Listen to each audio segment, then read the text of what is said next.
Hello, everybody. Welcome to the Big Boy Game stream. How's it going? How's everybody doing? Remus, Oshik, Delirium. Welcome in, everybody.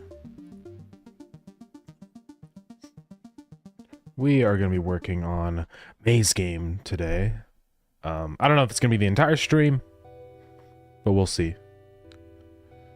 We're going to double shift. Yikes. Yeah. That does suck.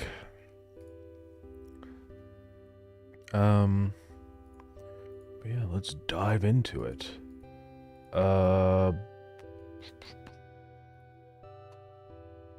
Let's go right into it. So, what I want to do today is get the rovers working completely with our movement and stuff. I've been thinking about the layout more of the tablet, and I think I have a good idea for what I want to do as the final sort of setup here. So we're going to open up Blender.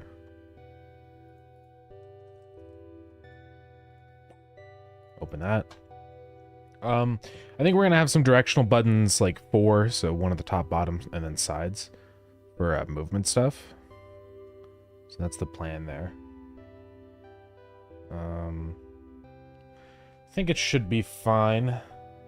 This is sort of the mock-up I have. Just a bad drawing, but we'll have some buttons over here to swap between the different rovers. And then these are just directional buttons for moving. We're going to have another little screen here to display what item we currently have, and then the interact button. So let's go ahead and open up this. And we're going to tweak this quite a bit. One thing I noticed is that this is actually now too rounded. I need to shrink it on the y-axis like that to make it a little more square. Because I was resizing some stuff and realized I accidentally resized this incorrectly. So that's better now. And this is kind of mock up where these buttons would probably go. Because I think, like, I don't know if I want to have them just on the edges here. You know, I mean, I can, but then it means that we have to shrink the screen quite a bit. I would just put it right in here in, like, the little, you know, whatever you call that. Border. So maybe we just do that? I'm not sure. So there seems to be a little bit of weird geometry down here also. Let's fix that. It is quite peculiar. I don't really know why this is a separate, like, let's just merge that at last. So we got that triangle there. Yeah, that's how it should be. Now I just fill that face in. All right. Okay, so this is the speaker over here. Let's hide this bool. Then we got the spectrogram right here. This is going to be a little tiny like meter that shows the current volume of whatever's around the rover. We're going to have these two buttons here, which I'm going to get rid of those because I'm going to do the buttons like in game. So let's just save that and start experimenting.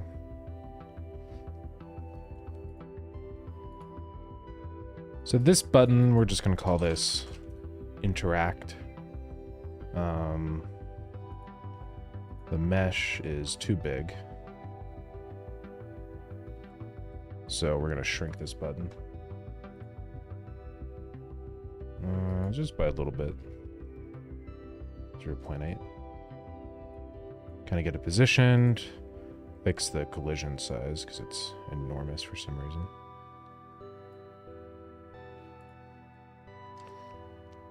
And then let's go orthographic mode. Get it aligned. Something right around there. And this is just going to be at the top, I think. Like right there. Might shrink it actually a little bit more. Like 0.7. And like move it right there. And I'll probably put this texture under there, although I think we're going to do some like custom text on this. It's not just going to be a black button because you wouldn't know what it does. Alrighty. And then we will need, I think I had another button mesh in here. It's like the one that looks like more like a D-pad. So we're going to copy this button. We're going to call this select up. Something like that. Move it over here. Change this to be that other button one, this one. And I'll probably get some like code set up to do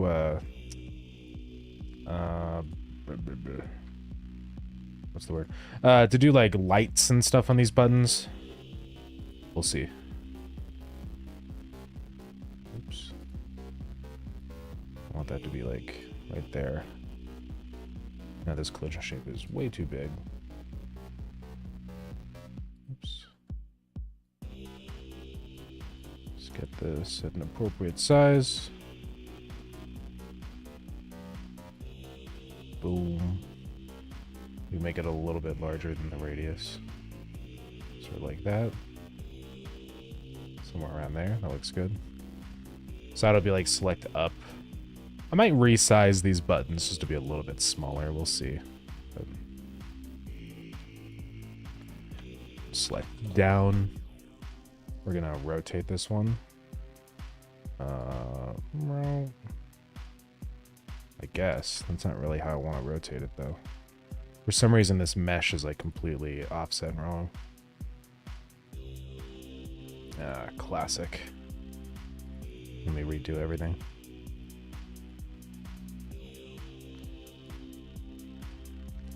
Oh, the collision shape was all whack. Let's see. I set the X to 0. Now we're good there.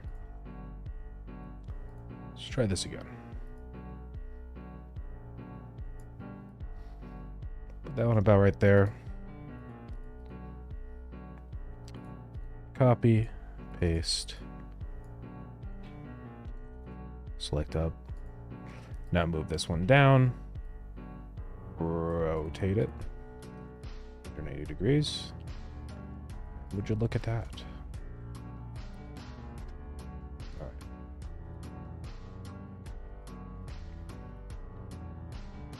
right. Okay, so we're getting there. We do need to put the screen in here, so that's something we'll do. I do want this screen to be relatively large, just so that it's easy to see what the rover's seeing. Like I want the view to be like this, right? So you can like really see. So I think this will probably work out. Let's experiment with these other buttons now. I'm just gonna duplicate this right now. Call it like move up.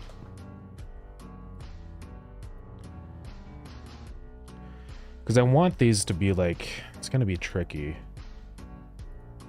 We could definitely just scale the height down to make it thinner. These buttons don't have to be very thick, so that would probably be better there. I'm thinking about just having 4, yeah, on this like rim. I think what I might do then, in order to do that, is make this smaller. We offset it in more like this. Ooh. And then maybe raise this up also. So this one... I'm selecting the wrong things though. There we go. And then just scale it on the Z-axis like that.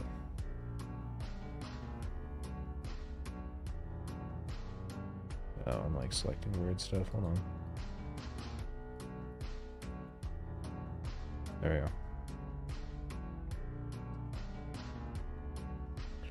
I think that would be fine.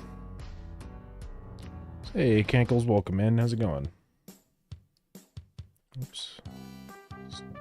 More to like right there, I think would be fine. I might also redo this curve here because it is a little like maybe a little too sharp. I could probably actually just select these, and then I bet I could just expand it. The only issue is I would have to then also move it back in. But something like that would work, so now it's a little more rounded. That, or we just redo the curve, and that's kind of what I'm thinking right now. Blender creating? Yeah, we are currently blending up a smoothie right now. No, I'm just working on the little tablet for in-game that lets you control your rovers, so. But I need to do some funny business here. What I'm gonna do is extrude this, and then we're gonna get the X position of that node, the vertex. Delete these guys. Now we just have a nice sharp corner right there. I will have to do a bunch of geometry here. Which is a little annoying. It is what it is. I want to see if this is actually going to work on this corner first before we put this on all the corners. I just want to redo this this curve here. They didn't really like how it looked before. So the vertex, and doesn't really seem to work. Oh, is it just because of the number of No, it's still completely messed up. Well, that is unfortunate. I think we're just gonna have to keep it how it was and do the sizing technique. Just like that. Get rid of that. And then we can just grab these and just scale them up and move them back in. Also scale it up by like 1.5.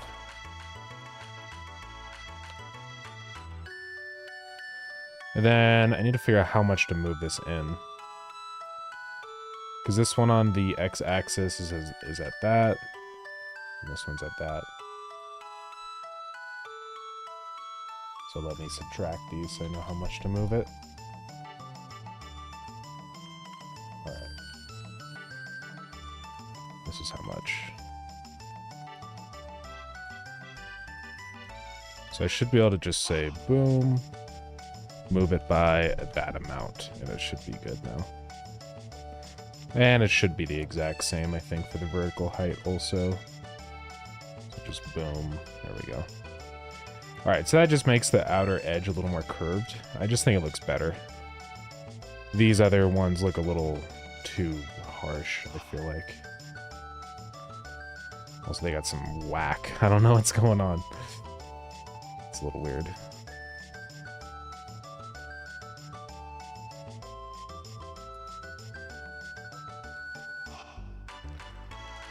Okay. Boom. Oops. And minus that.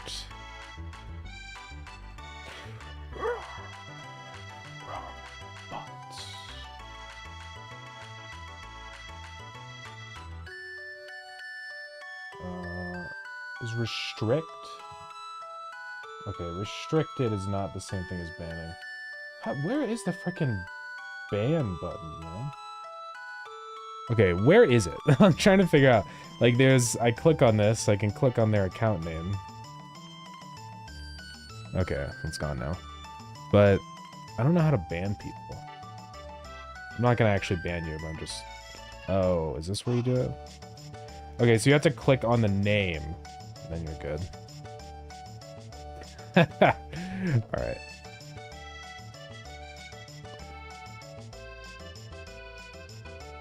But yeah. Anyways. You're doing also Solodroma, welcome in. Yeah, I'm doing some 3D stuff for Maze Game right now. I'll show you guys what it's all about for anyone that hasn't seen it yet. I'm just gonna model these really quick. So 1.5. Move this down by negative that. All right, there we go. That's better. We could also, if like we really wanted to, I think we might have some messy geometry here. No? This is weird how Blender decides to do the thing there.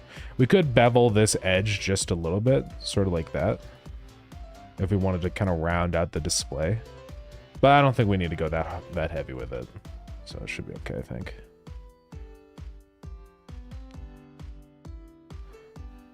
Or what are you saying? Just drag the thing to the left?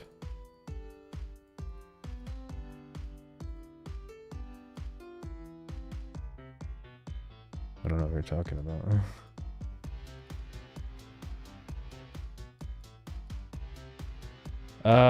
I might not, because I don't know if this is the same as mod view. This is like the like, I don't know, broadcast menu. I don't know if there is like a mod view on this. I don't know. Yeah, it's like the creator dashboard. Well, I don't know, but it's fine. I think I can just click on people's names and all the buttons are right here. I just keep forgetting that they're there. You can do it without mod view? I don't know. I'm not sure. I won't ban you, don't worry. That'd be catastrophic. Imagine I just start banning everybody. But yeah.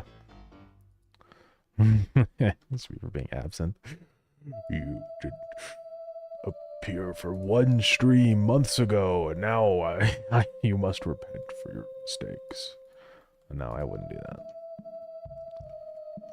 Oh, that's pretty close right there on the edge. Actually, that's probably good. I want this screen to be like almost completely up to the edge here. All right. If this is looking good, hopefully there's enough space now there, kind of around the edges for the buttons to exist. Let's see. I think so. It'll be tight. That's fine. Like, it's just going to be a thin little button like this, just kind of on the edges here for movement. Let's remodel this button now, because I don't like how it looks. Like, I don't want to just have a squished one. Let's just do a new mesh. I think it's in models. And then, actually, we're going to have to do this. Oops. Let's go ahead and import an OBJ. And I think it's the wide button. Yeah, so first off, let's fix it so it's not facing the wrong way. And let's actually re-export this button. Apply the rotations. Let's see, I think this is toward... It needs to be toward... Well, it doesn't matter, because this is the right rotation. Alright, let's go ahead and save this OBJ. We might have to redo some of the buttons, but it's fine. And then let's also do the same thing with the other one. With the regular button. Because you can see it's rotated wrong. Okay, now we apply all transforms. And export this one again. Just as button. Oh, I should have done export or selection only. Oopsies. Can't see where the buttons are.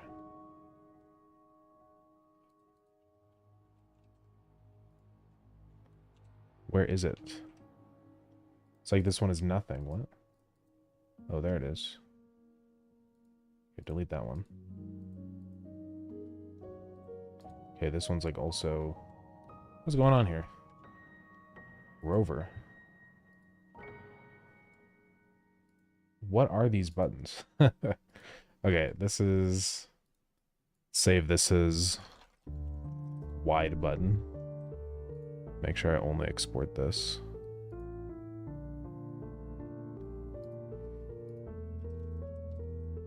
Don't I have like a scene for all the different buttons or something? Can't remember. Let's go in here. It's gonna break all the buttons, I'm sure. Hey, Nick Jack, thank you so much for the sub. I appreciate it. Welcome in. How's it going? What have you been up to? Yeah, let's fix this rotation now here. That one, and then They're all rotated funny. Yeah, welcome in. Hope you're doing good. We are currently working on May's game today. Still need to actually come up with a real name for it. We still don't have a name. If anybody has ideas for names, let me know. But yeah. So I don't know why these collision shapes change so drastically. It's a little odd. Let's push those back in.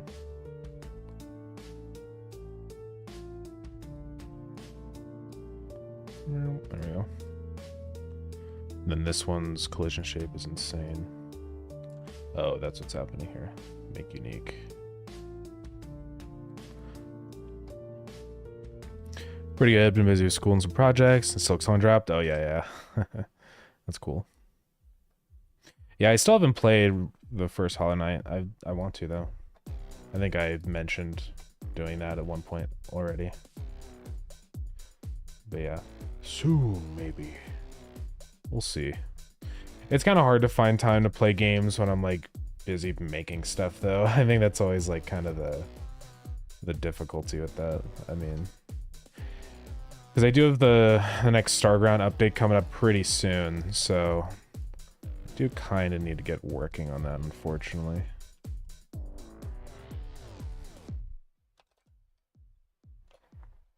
Let's do 0.01.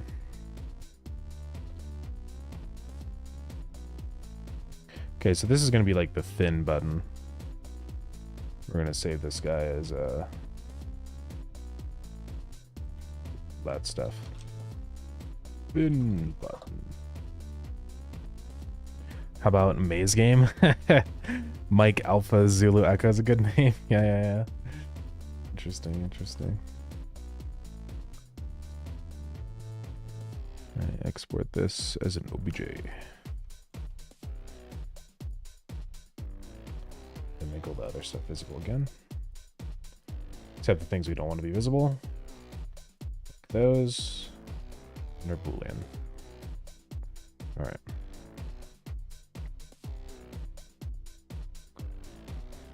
And then let's fix this move up button. Swap out the mesh for the thin button. Did it do it? I feel like it didn't do it. Let's reset the scale. Okay. Where is the... I think I might have not done it somehow. Thin button. Export as an OBJ.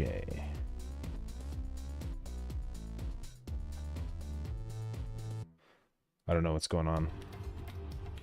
I thought I put the thin button in there. It says that it's like not valid. Okay, let's delete this. And try again.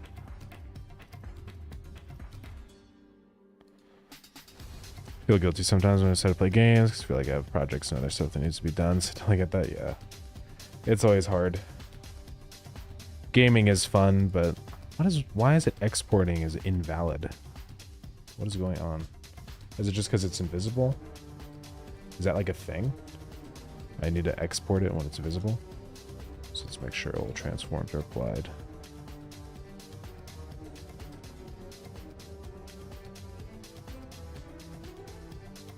What is going on? I can't open it or do anything. Why is it broken? I'm not sure what I'm doing wrong here. Thin button. Export as an OBJ.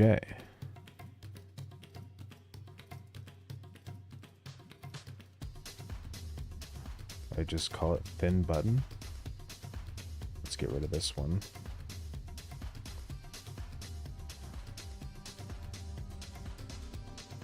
Call it thin button. Selection only. Forward axis is -Z. Up axis is Y. Selection only. Apply modifiers. Export. File exported successfully. So I go back into Godot. And now it's fine. I don't know why it wasn't working before. Pretty weird. Pretty weird if you ask me, guys. Okay, so let's drop the scale on these, I think. I might just go ahead and do this in the exported mesh now. So let's go into here. Because, yeah, we can just, like, kind of gauge what it looks like in here first, and then we can, see what size we want this to be. Because I want it to be pretty small.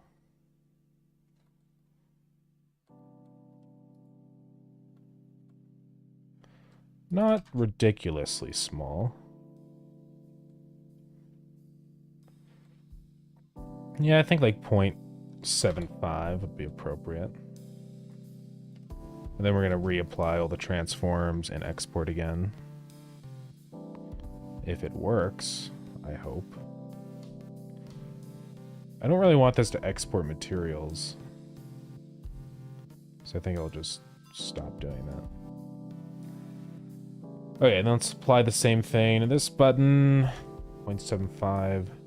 I just don't like, I don't know, having that stuff. I'd rather just, like, scale the mesh to what it needs to be instead of keep, let's call this Y button, if you know what I mean. Okay, this should fix everything now. They're so tiny.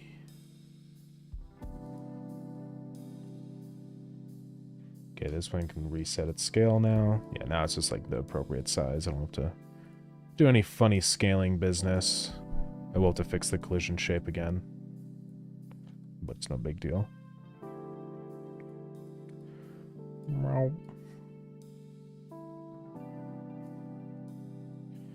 Yeah, so these buttons are all ones that you interact with your mouse.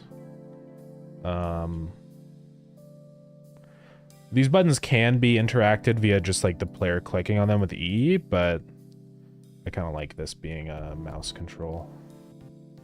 Let's fix this one now.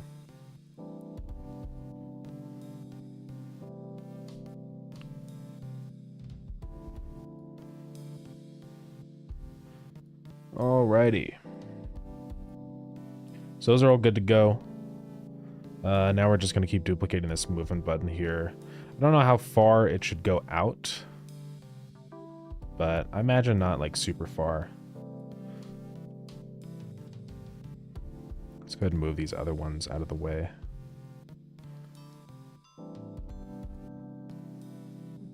Duplicate them all. Well, here, I'll duplicate just that one. Now, let's just put this at the opposite Y. Boom.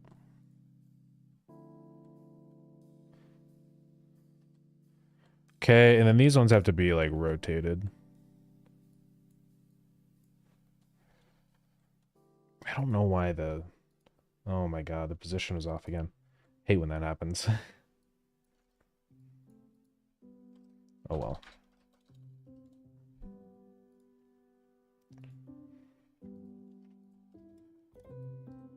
Let's make this unique.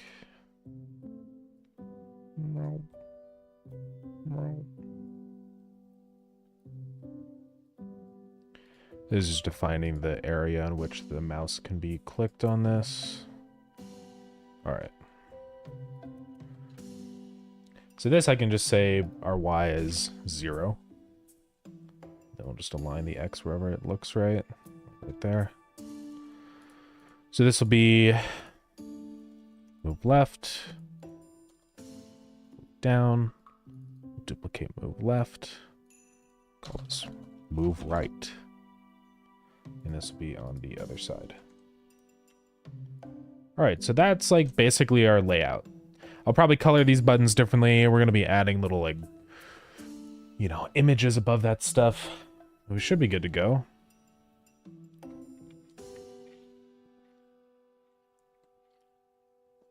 Alright. I think let's go ahead and launch the game. See what this all looks like.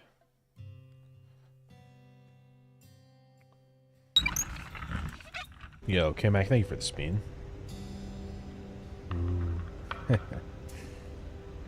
Okay, all I can see is his leg. I don't like how these are kind of, just like,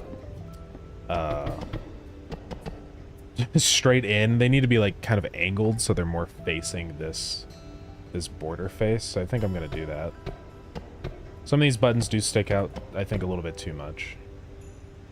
Part of it does have to do with my camera FOV and stuff, so I might, like, do some camera changes. So thank you for the hydrate. Welcome in.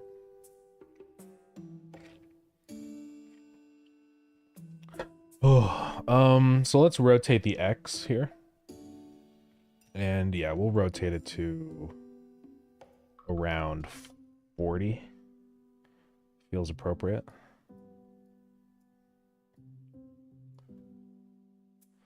So now this button will be more like that.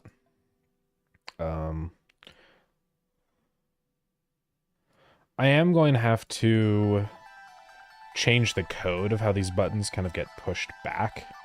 Because normally they just go straight back, but now I need to actually check what is the rotation of the button and then move it according to that. So, trying to think of how we can do this.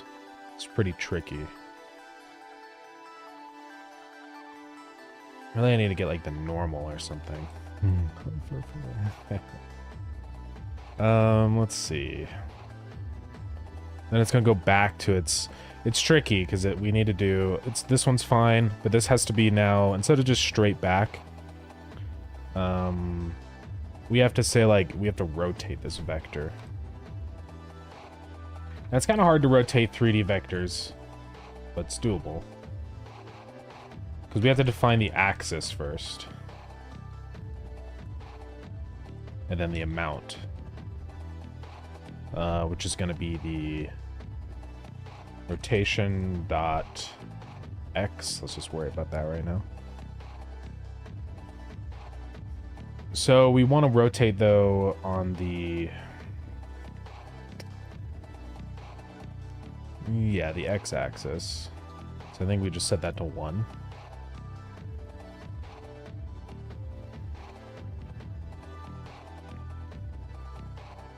I don't know if that's going to work, but let's find out.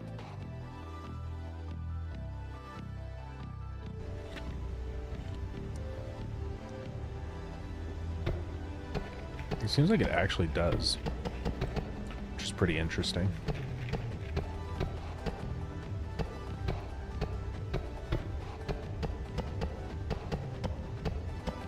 It's hard to, like, exactly tell, but here, if I go into this mode so I can kind of view the button on the side, then we go back to input.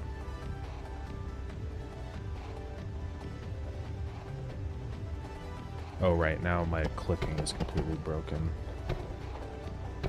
Oh. Yeah, you can see it actually does work. Something I added works? This is impossible.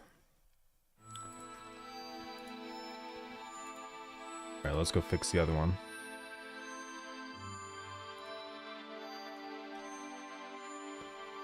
Yeah, quite the most peculiar event.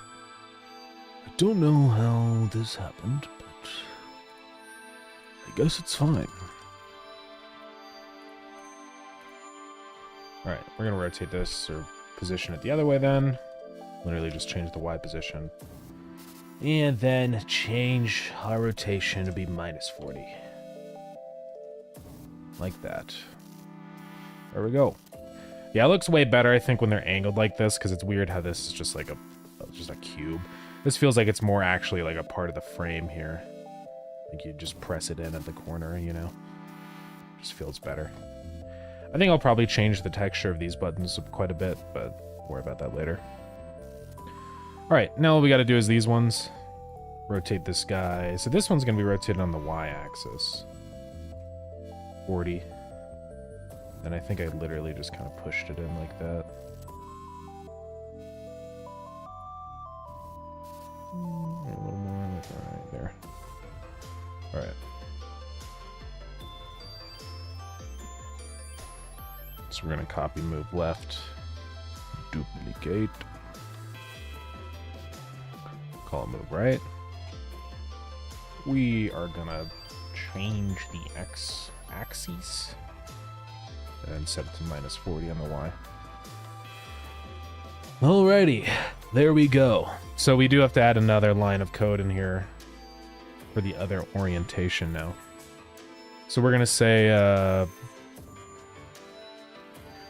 that dot rotated and then also rotated again for the y-axis. Seems kind of like messy to do it that way, but I don't know. I wish I could just say dot rotated and just put in the angle. And like, I guess it's whatever. It's good enough.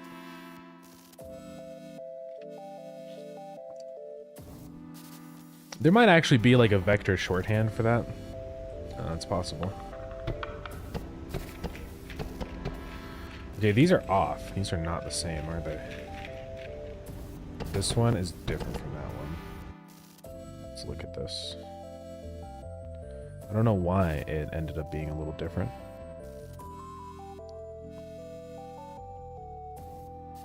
Is the mesh instance at 0? Yeah. Ooh. So it's either because... this doesn't make any sense. I think the horizontal of this tablet might be off. Let's go ahead and just create a cube. And we're just going to scale this so we can check this. Oh yeah, look at that. So this whole display is shifted incorrectly right now. That's annoying.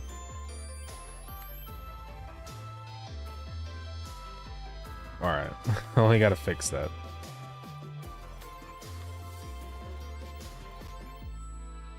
Let's select all the vertices. We'll get it close enough. Doesn't have to be 100% perfect, but we can just kind of eyeball it a little bit. See where these things line up.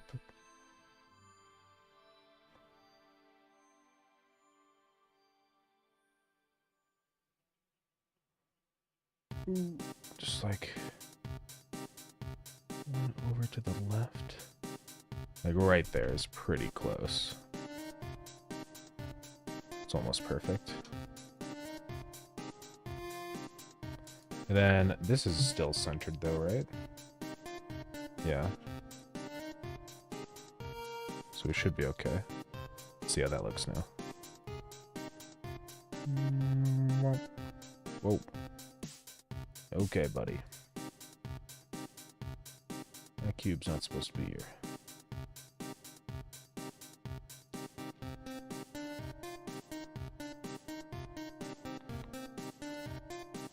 I might have just ruined everything though. Let me just make sure here really quick. It's possible that it wasn't that the screen was off, it's just that the position of this was off. No, it was actually the screen. Okay, so we are good. Good to go. Gamers, we are good to go. I'm gonna move these just a hair over on the left, though. Let's go to, like, that.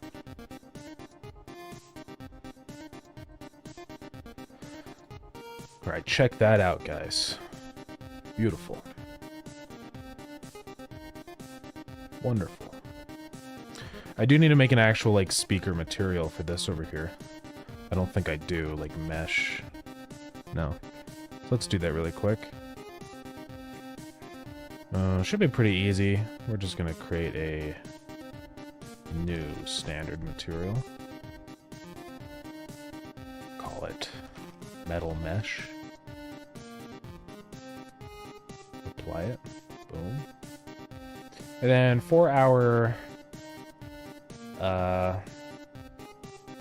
yeah, for our albedo, we'll go ahead and do a noise texture. Oh my god, let me mouse. Let's do that. We're gonna give this a cellular noise. And then in fractal, we turn that off. And on jitter, we set it to 0. So now you can see what that does.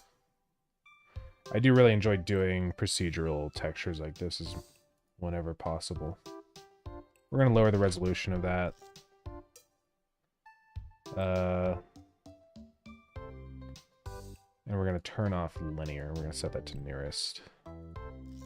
And now we're also going to go into UV. Oh, it like messed it up, so it couldn't even display one of them. Oh, we can just change the frequency for that. Yeah. Duh. I can't get close enough. Okay, there we go. Oh, and let's make this seamless. Doesn't do a super good job, but it's like right there is perfect. Yeah. That looks pretty good to me. And this should be set to nearest, although it doesn't really look like it is. So I don't know what's going on with that. It's because we have mip-maps? I guess it is correct. It's just that the resolution of this is just not small enough. I think we are going to go with sort of a pixelated vibe here on these textures, so now we can just go in here and really up the frequency, I think.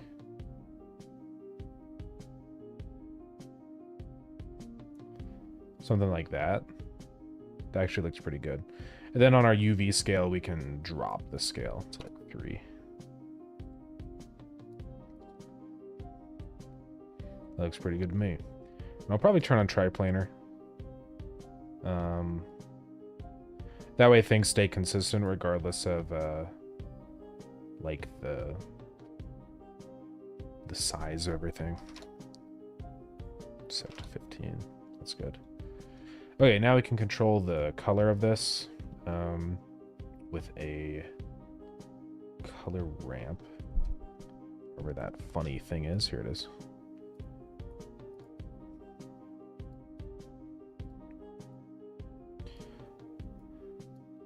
And this is so we can do, yeah, let's do it the other way around.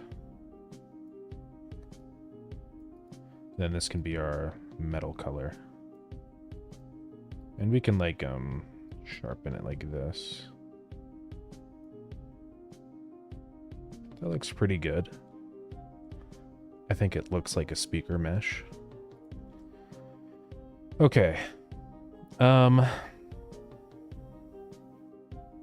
Next thing, I do want to add the little icons to these buttons. I could do it the hard way or just make it easy, make life easy and just do a sprite. So that's probably what I'm going to do.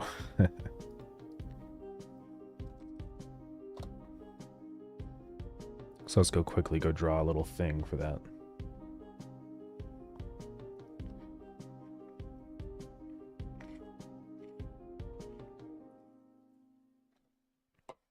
Actually closed credit. I know, it's insane. Let's see, send me DM, Shake. Oh, that's what you're talking about. There's like 3 little dots on the side. Yeah, I don't have those for some reason. I don't know why. It's weird. Okay, let's create a new image. Let's make this like 32 by 64. Actually, no, let's make it a square. 32 by 32. Alright.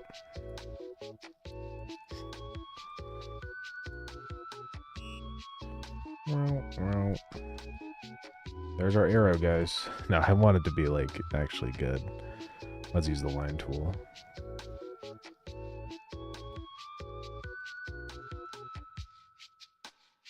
Just gonna do that, and then we can go in here and clean up the bits.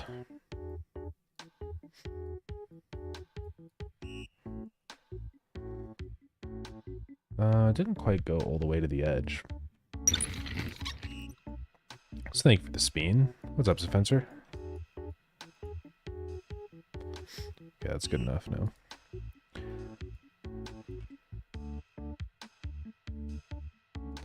We could do some very minor anti-aliasing here. Just in the spots where I feel like it needs it. It's weird, it's like this one is way more accurate. I think these might be wrong. Is this actually half the image? I mean, it is.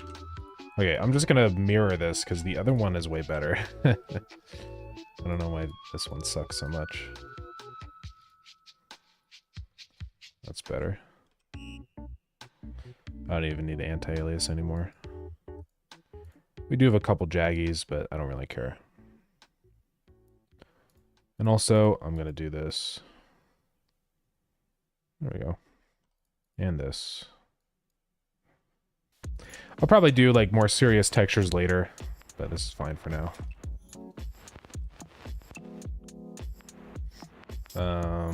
Not in this project folder. This one.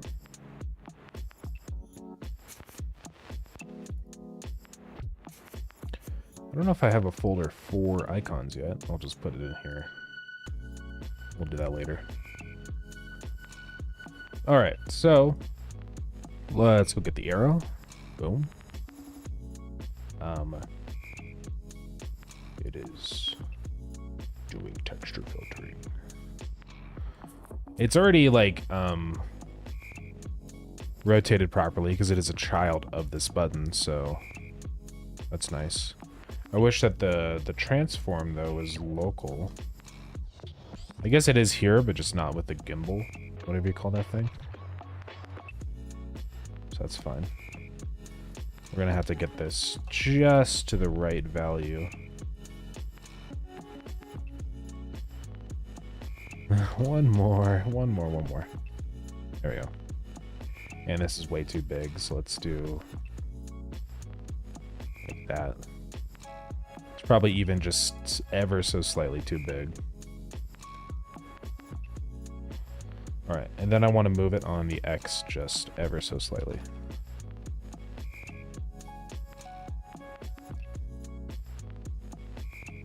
Let's do like 0.2. There we go. Perfect. Look at that, guys. Although the arrow is pointing the wrong way, so I'm just gonna hit flip H on that. There we go. We got a freaking arrow, guys. We could do a decal instead, which might be better because it would actually like map to the surface. Should have done that, but you know what? Who freaking cares, guys? It'll be fine. Let's play the new episodes of Dispatch. As we have top 2 games of the year. Oh yeah. Nice. Yeah, that's cool. I think you put Dispatch on the list of games, right? I'm actually gonna do this on the arrows, guys. Just to make it better. Yeah, that's cool. I'm gonna call this Bro. I don't know if we're gonna keep the arrow like this vibe. I might change it so it's more of like a triangle than an actual arrow. But this is good enough for now. Just as a little like thing of like, hey, this is how you, this is the direction. You know. And then move right needs one. Boom, but don't flip this one. And the one on down. The X value gets reset to... Oh. I think these ones, the mesh is not centered. God dang it.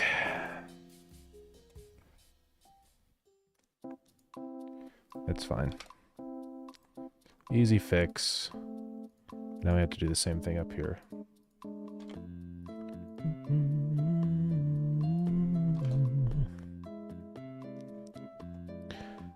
I don't think I saw better dialogue in any game. That's crazy. Yeah, I'll have to check it out sometime then. So we're gonna do... Oh, we can't even... We're gonna have to rotate it. That's fine. Just give it a 90 rotation. And then the down arrow. Give it another 90 rotation. Alright, check that out, guys. Look at this frickin' controller. Yeah, I just want to get all the buttons configured so that we can actually, like, know what we're doing. We still need to add the display over here, but It's fine for now. We don't need it yet. That'll be later on. The first priority is just making it so rovers can move. We'll worry about the little items display later. I do also want to redo this texture. I think we're going to move away from doing textures with normal maps. They can be interesting, but it gives it kind of a certain vibe that I don't know if it's what we want. We have a good texture here, but then... And roughness is fine, but I think we drop normal map, maybe.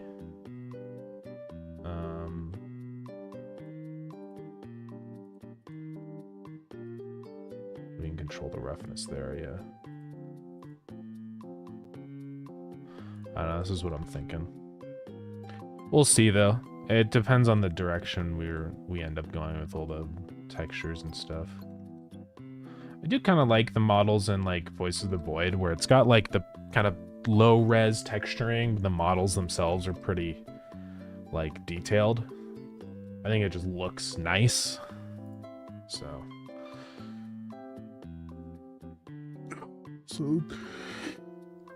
Oh, just Sophie, Justo Sophie. Welcome in. How's Dev going? It's going pretty good. We just got the layout of this controller kind of defined with these buttons on the sides. These are going to be for like moving your rover, so you'll see the image here and you can click on whichever direction you want to move. This is going to be the interact button. Oh, no, it's all good. I'm probably just stupid and not saying it right. It's not that bad. Up here's the interact button, so that's going to be like whenever there's something that the rover can do, you hit that button. So if you have like a hauler rover and there's an item on the ground, you just hit that and it picks up the item. These buttons are going to be for swapping which rover you're currently viewing. So yeah, I think it'll work pretty well.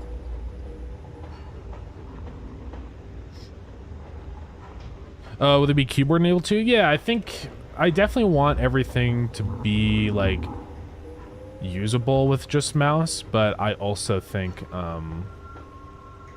doing keyboard controls as well would definitely be nice. You can kind of see how the entities move around a little bit better now. I messed up this. This is actually the idle animation, not the walking animation, but yeah, you can see how the sprite like swapping with that, the rotation stuff works. This is sort of a test image here. I don't think these are finalized like sprites for these monsters. Also, you can see that they get a little too much into the corner. That seems broken. Okay, that was weird. He was like moving a little strangely. That doesn't seem right, guys. When he's moving, when his X is negative, I think it's like backwards. I might have to rotate his velocity vector. Because down is fine, you can see it's normal. But yeah, when he moves left or right, I think those are backwards. We can fix that. Shouldn't be that bad. Spooky game. Yeah, this is going to be a horror game. I guess I kind of just describe it as a... it's really a like a survival... A roguelite survival horror game. The whole idea is you're in your elevator and you send out these rovers to go explore this maze and bring items back, which is what you control them through this, right? And yeah, you bring things back. You have to find different breaker switches to actually continue downwards through the maze onto the next level. So yeah. Why does he rotate with your camera? I don't know. I was just messing around with the billboarding. I don't know if it's better as a billboard or not. I think I'll decide fully later on. We might also possibly do like 8 directional sprites instead of 4. It just depends on how much work we want to put into them, but we'll see. That's like another little polish thing we can add later on, you know, after we do the 4 directions, so.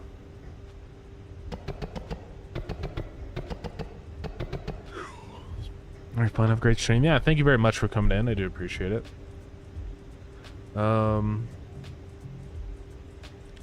Alright, so we need to connect up signals for all these and stuff, and actually selecting our active rover and everything. So what I'm going to do is this.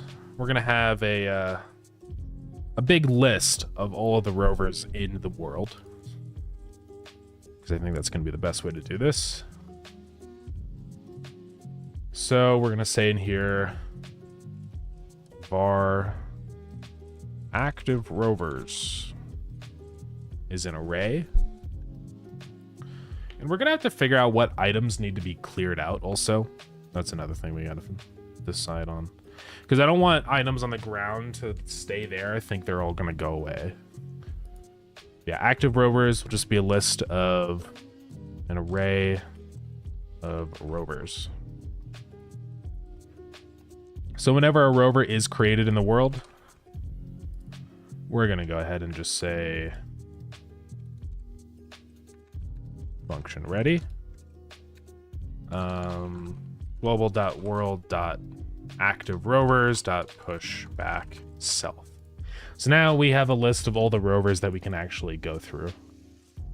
Over on our tablet, we're going to keep track of the current rover index. So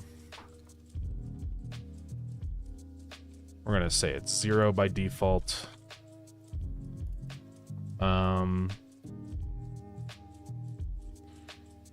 And that's where we can also define active rover right here. So we're going to have a function that's select rover with index and int, and then we say world dot active rovers at index, and we say active rover is equal to that rover. So we're going to say that at the very beginning. Now we don't need to export this anymore, and it's all automatic, so we don't ever have to worry about that again. And we should be able to very easily now also do like our rover selection stuff. Super easy. We can do right now, might as well. We're just gonna hook up this button into the tablet. Let's select up. We have select down. So we're going to go ahead and run this code. This is going to drop our index. So we're gonna say rover index minus equals 1. And also I need to double check, like, rover index is greater than 0, then we drop it by 1, because we never want that to drop below completely. Okay, and then basically the other way around. Say if rover index is less than globe.world.activeRovers.size. Can't type. Let me say rover index plus equals 1.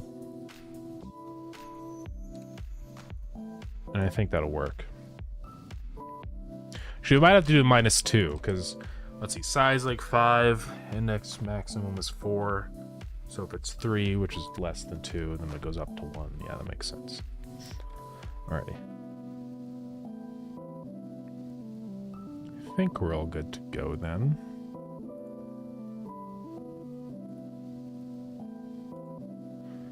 Alrighty. So now we can cycle through rovers. I just want to see if it works really quick. I'm going to go ahead and actually create another rover here. We're just going to duplicate it really quick. And we're going to put the other one over here. And offset it a little bit. I just want to see if this actually swaps between them now.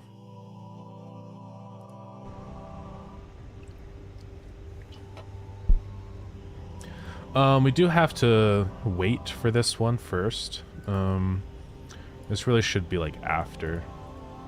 So let's say get tree dot process frame. We're gonna await that before we actually set it, because the rovers need time to be added into the scene. All right. So now if we go over here, doesn't work. I don't know why, though. Should be working.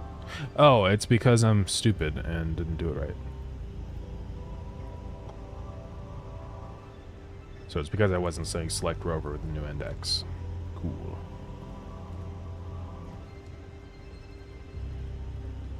Let's try that. Watch this.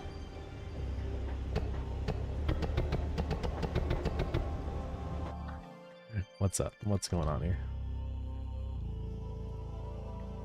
Active rover index. Maybe -2 is wrong, because rover index size will be 2. Yeah. Also, because it's less than, it's not equal to. So I think we just need to say -1. Yeah, that's why it's not working.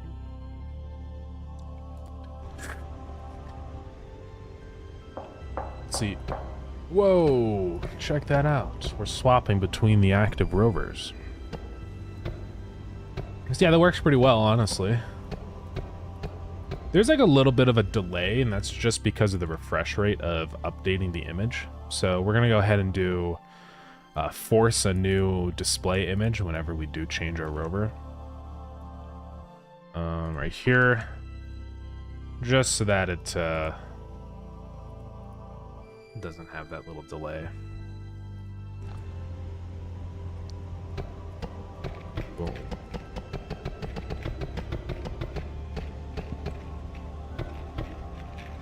So that works pretty well. Still have to do all the movement stuff.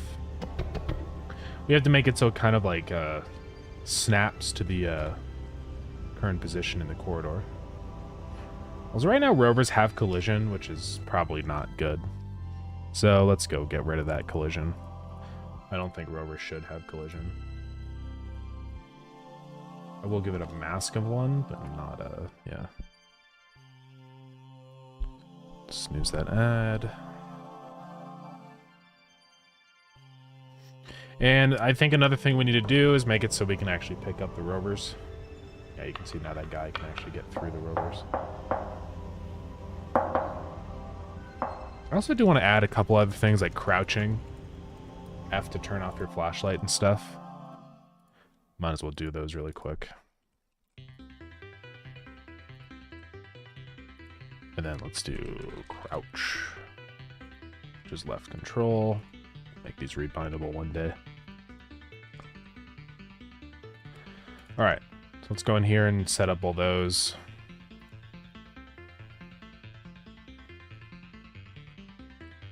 If input is action just pressed flashlight.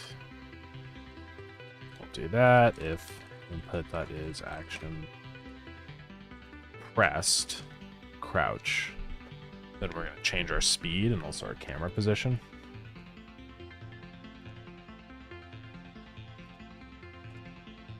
So normally up here we do, there's like our input stuff. Or do we actually calculate our speed? I'm not sure. But let's do this at the very beginning. So we'll say crouching is true. And here we say crouching is false. Oh, we probably do our movement stuff in physics process. Yeah. Duh.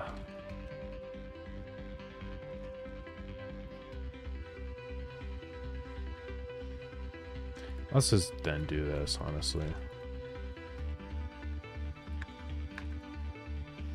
Okay.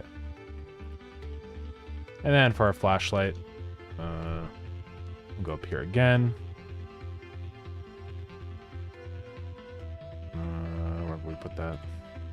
Our flashlight active is true by default.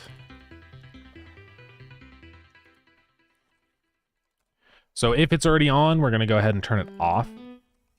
So we're going to go into the player scene, change the spotlight to be called flashlight.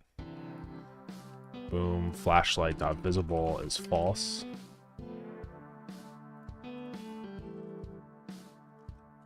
Otherwise, make it visible.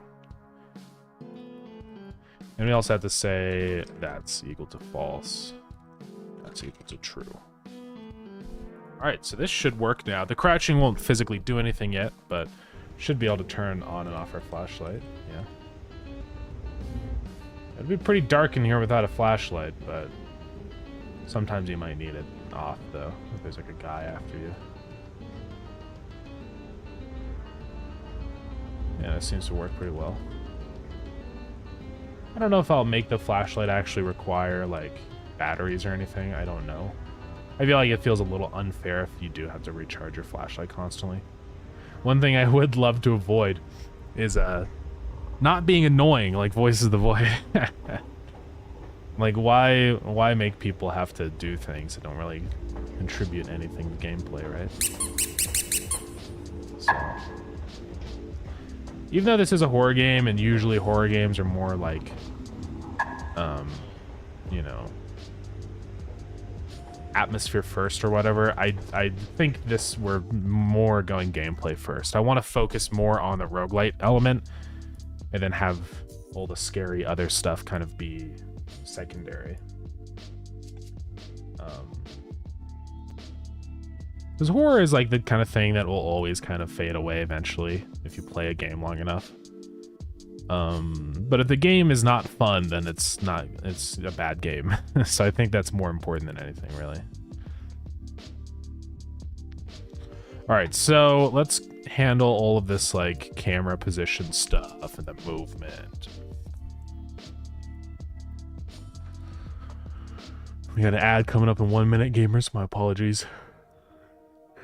Okay, so move change right here is times all of this. So we're gonna also multiply this. We're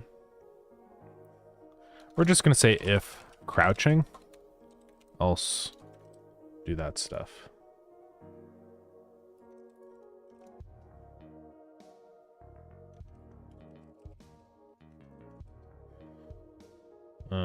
So let's do that.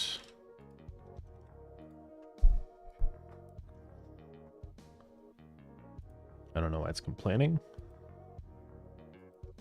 Oh. All right, so if we're crouching, we're not going to take into account our sprint speed, and we're also just going to divide all of this by like 3 or something. Otherwise, we do the normal movement calculation. That's good stuff there. Now up in our crouching, we will have to make some changes there. We're going to go ahead and say, if we're crouching, I want the camera to be offset, right? Because we have camera position right here. It's going to try and lerp toward camera start Y, and also camera offset, which will, it looks like it's being lerped back to 0. So I don't know exactly what camera offset is for, if I even use that anywhere. Okay, so if you're in the air, it does change the camera offset, but we don't really use that, so we're not going to worry about that, because we're not going to go in the air ever. Well, who knows? Maybe one day we go in the air. I'll keep it just in case. But we'll go down here and then say, if crouching,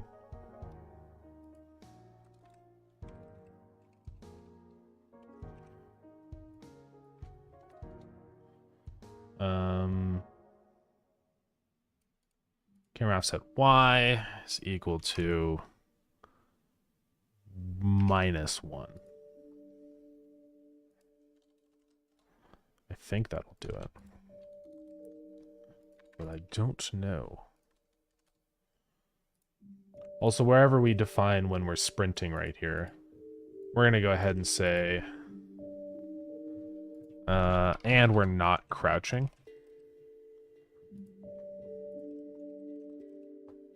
So up where we define our crouching, also, we're going to change our state. Probably.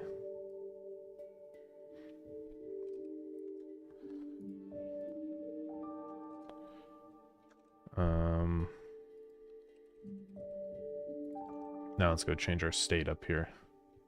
So we have walking, idle, running, and now also crouching. So instead of checking if crouching, we're just going to check our current state now.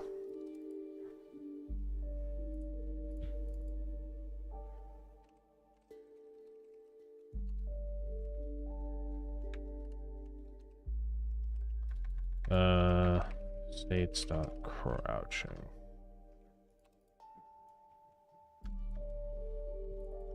Here we'll say if it is crouching.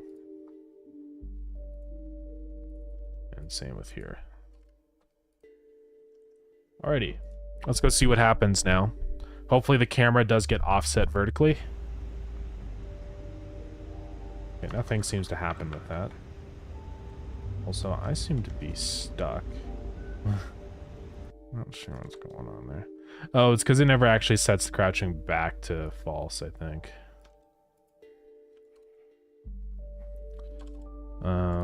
I think.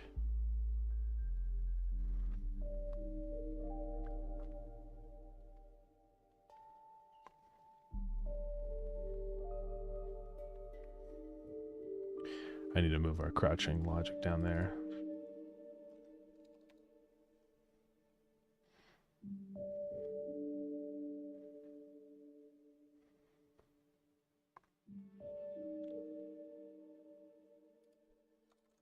And then we'll put this right here.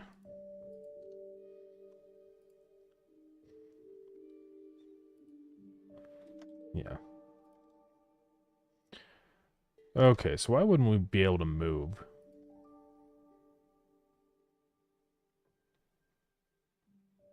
I don't know. Oh, it's because I'm not even setting... Oh, come on. Setting move change here. I was just saying, yes, this is a vector 3. Alright. Let's try this again. Until we move when we're crouching. Oh, that actually just kind of works. What? Crazy when things work, guys. Yeah, I want to just get it so we can walk under this table. The next thing now is to actually physically change our collision shape. And I do think our crouching speed is pretty fast. So I think we'll lower that even more. Yeah, like that. That feels pretty good. And we can't do any other actions while we're crouching. I do notice a weird little...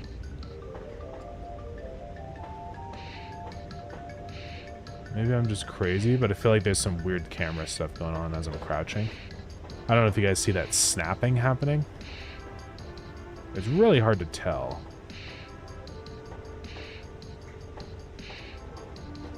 Yeah, I think it only happens when we're crouching, so I don't know what's up with that. Let's look at the code for our camera offsetting and all that. So we say in here, if we're crouching, we set the camera offset to -1. But all this stuff should still stay the same with the bobbing and all that. It could be because we're just saying immediately start lerping this back to 0 right there, which is bad. Because if we're crouching, we don't really want that to change. So I think that's what we need to do. I think that would fix the issue. Yeah. I think what was happening is it kept lerping back to 0. Before we even had a chance to set the value, so now we're good though. Okay, so let's just go ahead and modify the collision shape really quick. Should be easy. I can just actually say decrease height, you know, here. Like that. Although I don't like how this player character is kind of set up right now. Let's move all this stuff up so that we're centered on 0, like that. Yeah. Because now if I... also, same with this. This needs to be like... how am I going to do this?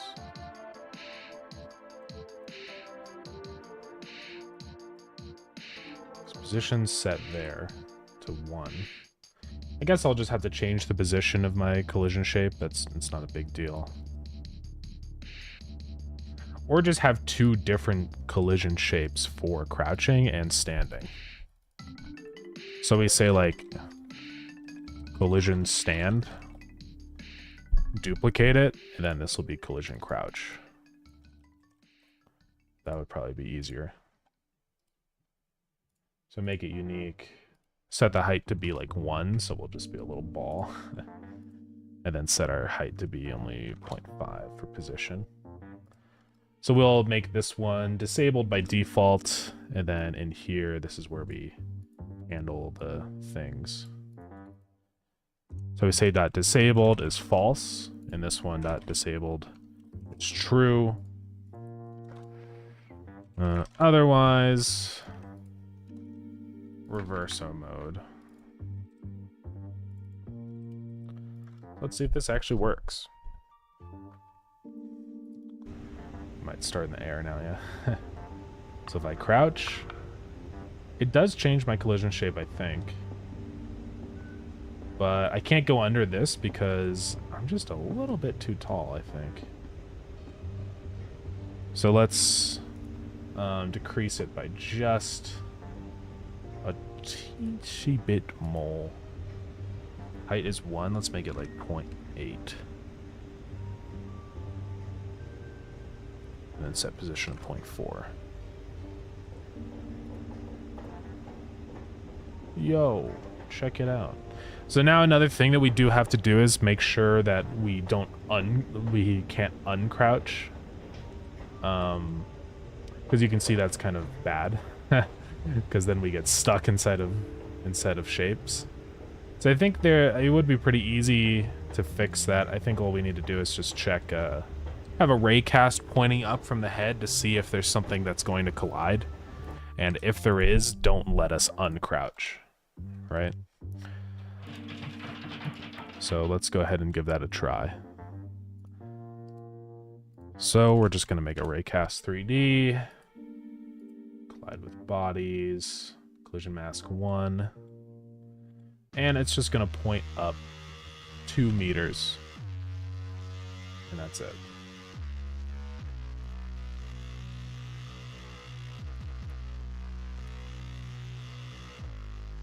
Just shape cast.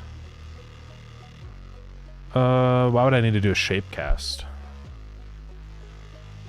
Oh, just because if there's like, yeah, I know what you mean. Yeah, you're right. I'll call this crouch check. Now let's just do a capsule shape. Honestly, what I can do is actually just set target position to 0 or 1. And yeah, we just have this as the default capsule size, so we should be good now. Set the radius of this to 0.25, I think, is what I had on that. Also, same with this one. This radius seems to be 0.25. Did I not have it set to 0.25? Oh, collision stand is actually 0.5. Okay, never mind.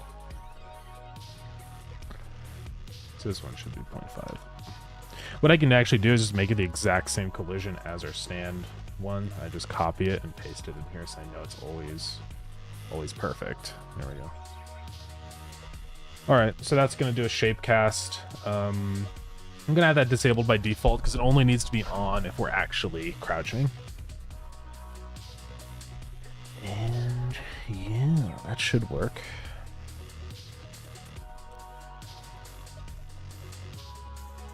So now we're going to say enabled is true.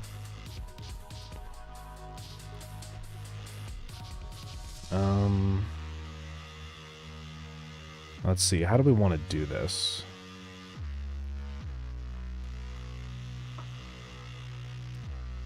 So this is while we're crouching. I think what we're going to do is say, we'll just have to, yeah, just run this check, I think. Have another variable that's like var can stand is true. And then in our physics process, that's where we can check this. So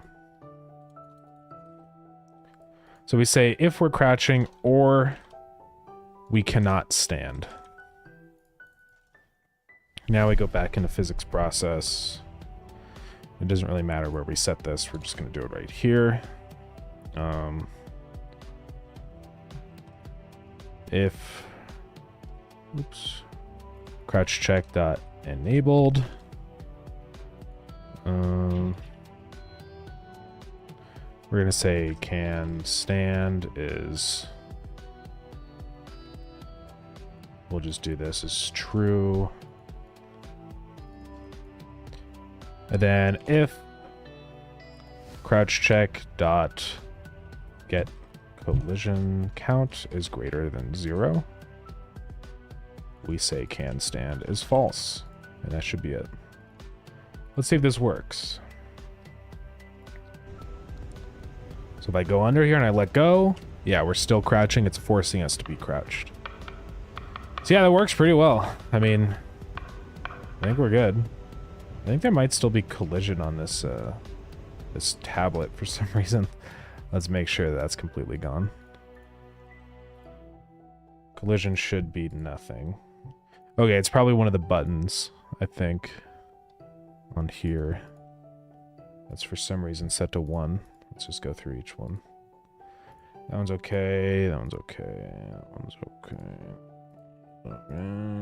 Okay.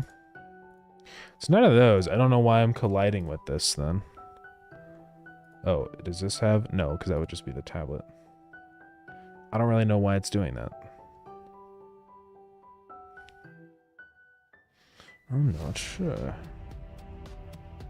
Unless the player is colliding with a different layer, but I don't think that's true.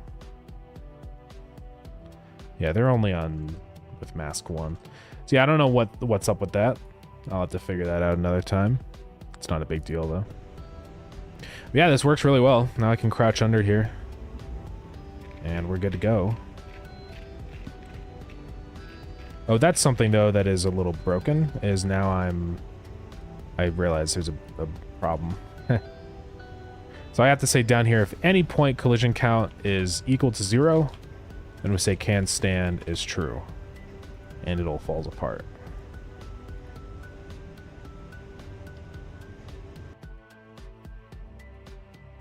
So let's relaunch and try this again.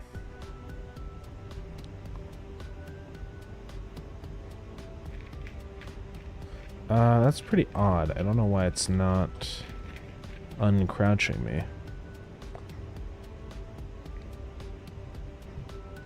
No, wait, it should already be. That doesn't change the code at all.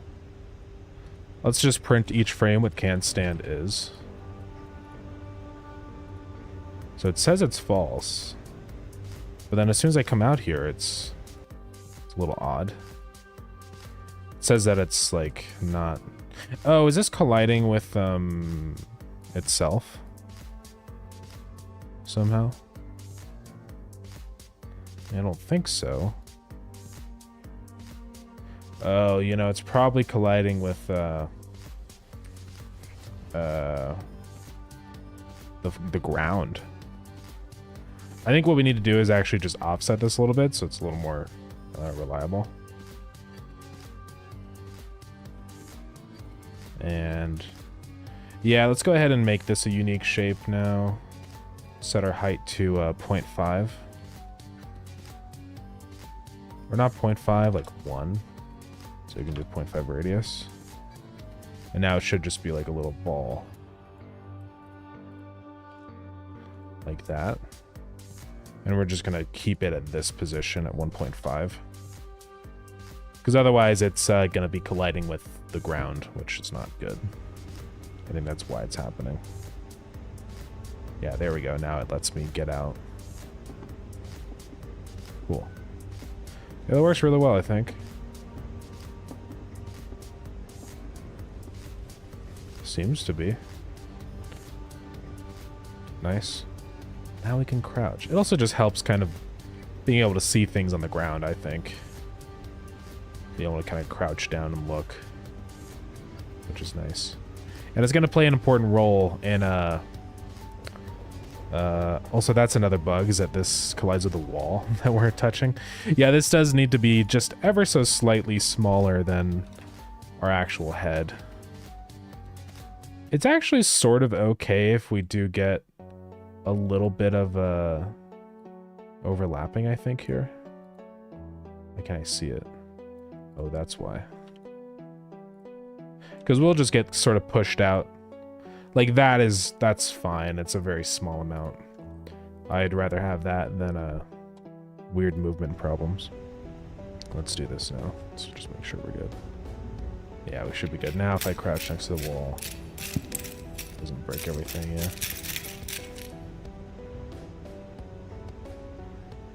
It does change our horizontal size just ever so slightly when we crouch. It's not ideal. I think I'm just gonna change this away from the crouch one, from a capsule into a cylinder, so that I can keep the height at 0.4, but then the radius can be the same as the player, which is 0.5.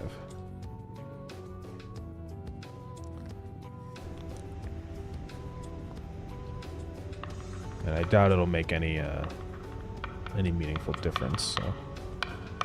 Yeah, but now when we crouch, it just feels a little more accurate. There's still like a little bit of a shift of the camera, it seems like, when we go back up. And it seems to happen anywhere, so I don't think it's necessarily it's not caused by our position or anything. I think it's just... Oh. That's why. It's because it's floating in the air. That would do it.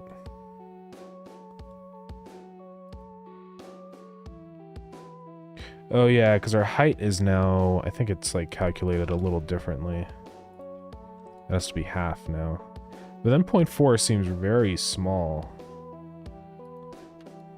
I think with this one, the height is like different. I don't know. But let's set it to 0.5. Or no, it should be 0.8 on the height. I think that's... I just messed up. Yeah, let's try that now.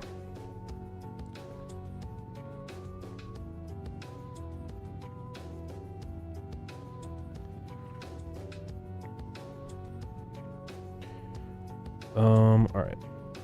1 second here, guys. Hold on. 1 minute. Okay. Let's make sure this is good now. Yeah, that fixes that. Now it's just actually dropping physically. Then we should be good here. Boom, check that out. Cool. Well, it works pretty well. No problems.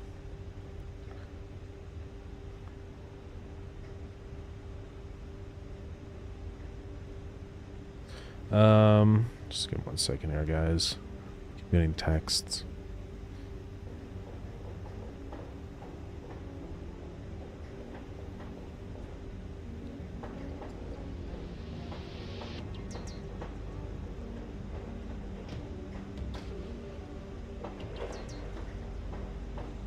Alright.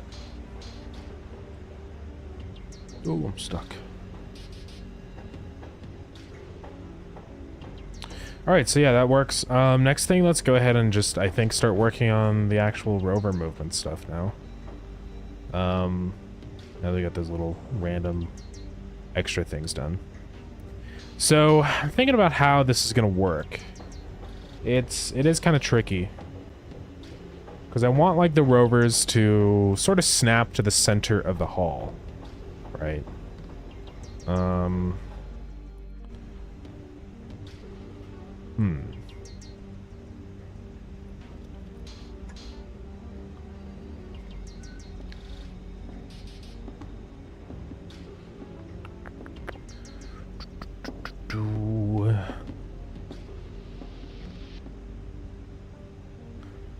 I'm also just thinking in terms of how the player actually, like, places these rovers too. That's another important thing. Because I imagine you could just kind of drop it wherever. Well,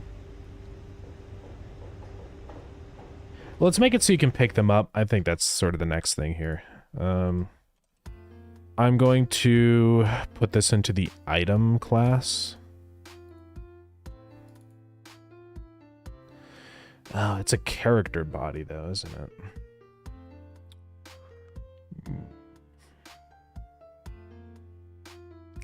I don't really want it to be a character body. We're going to change it to be a rigid body. Should still practically be the same thing. I just have to lock the rotation, I think, when it's moving. Or just make it so the collision shape is, yeah, it's a box, so we should be okay. Now we can say this extends item. And I don't know if there's any things that gets called an item.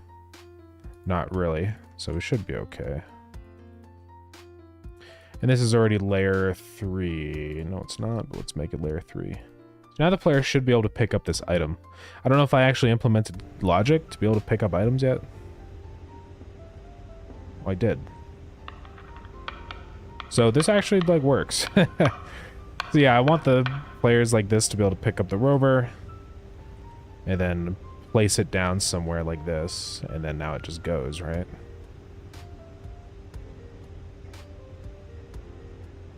So yeah, that works pretty well. Oh yeah, of course I implemented item picking up because you can pick this up. I forgot. But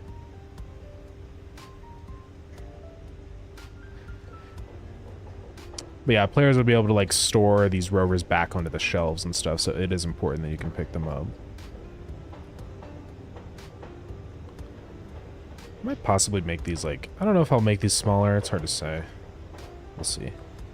Yeah, anyways, I want the player to be able to just kind of drop one of these down, right? And then we can somehow make it work on the camera.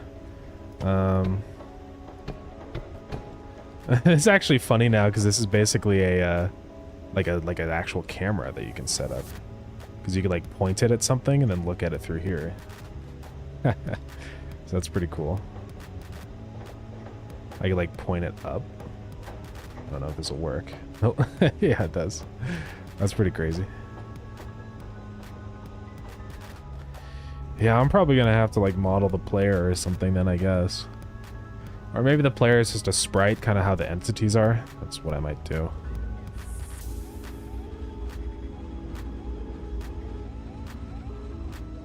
But yeah.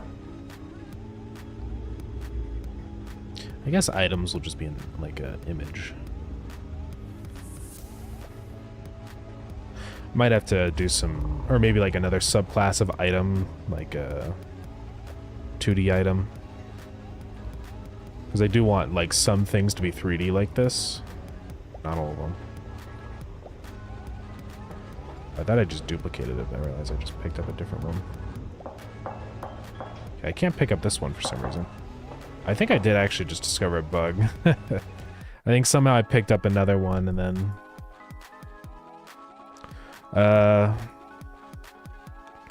let's go back into here in our code for pickup.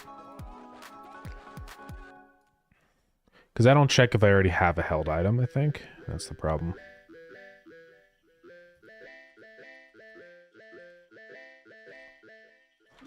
So I think I have to do that so that it forces me to drop it first. Now I should be able to interact with other things. Yeah, so I do have to drop it and then I can pick up something else. That's better. Yeah, what happened, I think, is I picked this up and then I just hovered over this and picked it up also, and then it was... things went crazy. That should also, I think, stop me from interacting. Yeah, it does. Which is fine. Well, I might change that a little bit. Let's go into the player code. I think I want people to still be able to interact, but not pick up objects.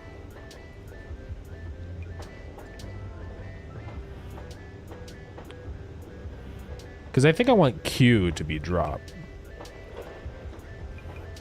So we're going to say drop. Go add another keybind. Drop. Q. So now that's a completely different thing. We can check in here. If result. Or now I don't even need to really check else on this. We just say if held item. Like that. And on this, though, only here and not held item. Okay, so this should work now. So I can't pick up another item, but if I drop it, I do have to restart the game because there's no, it doesn't update the input map. Alright, so I pick up this item. I can't pick up the other one until I drop it. Now I can pick it up. And if I'm holding this, I can still interact with things.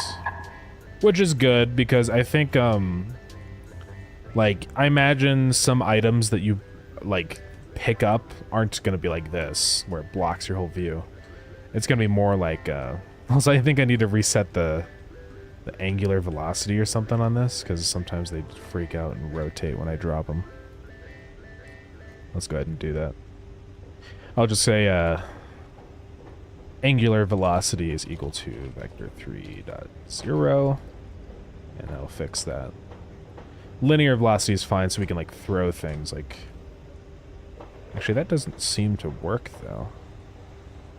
I guess it's because I'm actually doing a position with this, I think, instead of doing, like, velocity. Which is interesting. Because the issue is when I drop it, it just kind of drops. I would like to be able to throw things, possibly. Or maybe just hold the button to throw. That's probably going to be better. Like if you hold Q, it throws, but if you just tap it, it drops. That would make sense. I don't know if the player will really need to throw things very often. Well, actually, I do think so, because certain, like, items I think are going to be, like, distractions and stuff, so I do want people to be able to throw them. Now it means on this one I have to press Q to get out of the menu. Don't know how I feel about that. That might need to be changed. Also, I might need to pay attention to some camera stuff here. Because that changed its size.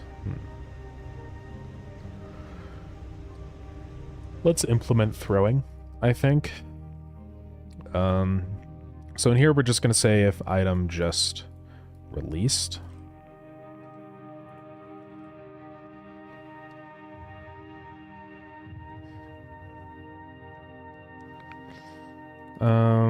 And I think we'll just say, just have a meter for throwing. Our throw meter is 0. And down here, we'll go ahead and, like, do a... keep incrementing the value.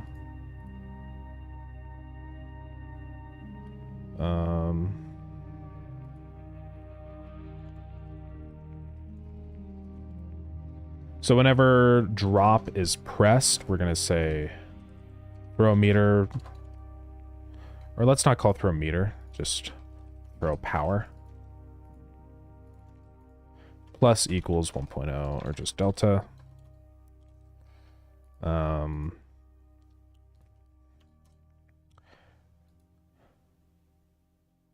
we'll say if that or throw power is greater than or equal to 1.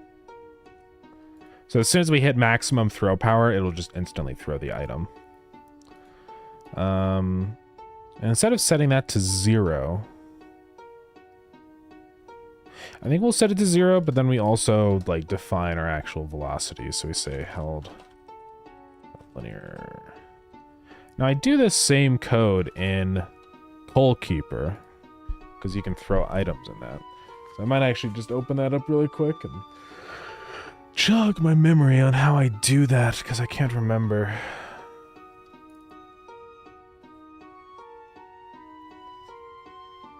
I'm basically implementing throwing mechanics right now. Because I think there will be some items that you need to, like, throw down a hallway. It won't take very long.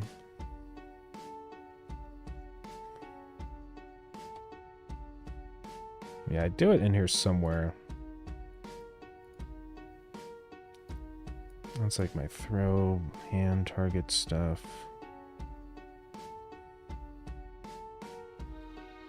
How do I do it? It's right here, I think. Somewhere around here. I thought.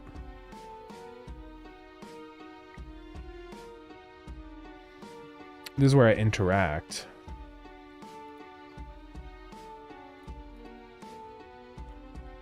I set global rotation. Okay, I say drop item. This is where I do it. I say apply impulse. Okay.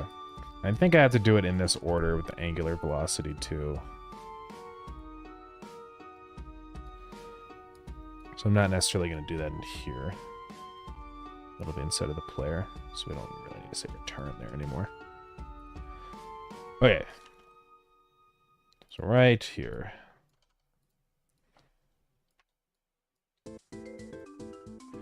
Say linear velocity is 0. Now we're going to say apply impulse. I think here I can just say hand. I think I have a reference to that. Nope, apparently not. Let's go look at the player. Do I really not have a reference to my hand? I guess not. I probably need to do that. So this is going to get our current position to the hand and then plus all of this velocity stuff. And right here, I believe, is going to be times our throw power. So let's see if this works. When is my 24-hour stream? Oh, man.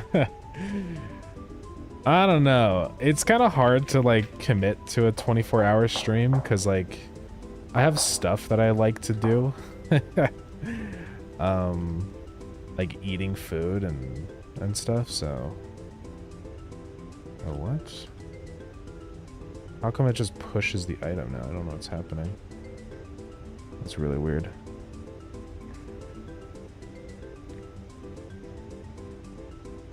Yeah, what is going on with this? Oh, it's probably because my throw power isn't reset when I pick up a new item. So right here we just need to say throw power is back to 0. Okay, now I can pick up things, yeah. So yeah, as you can see, if I just tap it, it just kind of drops. I'm going to stop the vertical bump up. And then if I hold Q, I throw it. Seems to work pretty well. But I'm not going to, yeah, I'm not going to add that vertical height, I think. This one. Because I'd rather just kind of have it go in the direction that you're pointing. So if you throw it like that, it just kind of arcs down. Whereas if you angle it up and then throw, that's how you throw it farther. So yeah, if you just tap Q, it just sort of drops it. And you can like hold it for a little bit longer to throw it, to do a small toss. Yeah, we'll have a little meter that circles around the crosshair as you're throwing, so you know your power. Let's go ahead and do that really quick. We don't care. Oh, I don't know. It's just it's a big time commitment. It's an entire day, so. And also, I like to sleep too. Sleeping's very fun. And I don't know how I'm gonna get any sleep on that kind of stream. Yeah, I don't know. It just seems like a bad time, honestly. I kind of don't want to do it. 24-hour stream. Let's do counterclockwise, sure. 24-hour sleep stream? Yeah, that'd be awesome. I don't know. It's weird. I don't want people to watch me sleep. That feels kind of a little creepy. I think I'd pass on that. I don't know.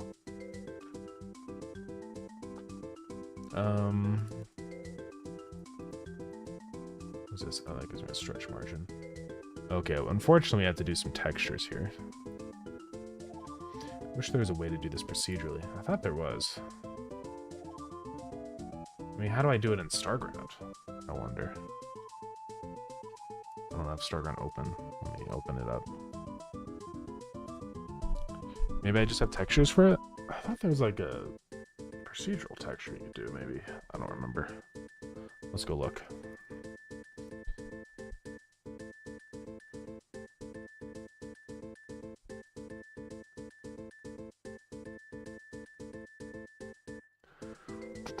Project initialization. Creating autoload scripts. Scanning files. Okay. Alexa, fan on. Alright, so I have the little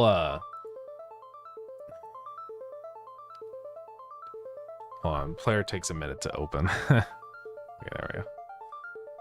I have that little like meter, you know, for your stamina right here. I just don't know how I'm creating this, if this is actually just a texture I made. Because it might be. Wherever that is. My cast strength. Yeah, I guess I just did make a texture for that. Okay, well I'm gonna go copy these textures. I don't want to have to remake them.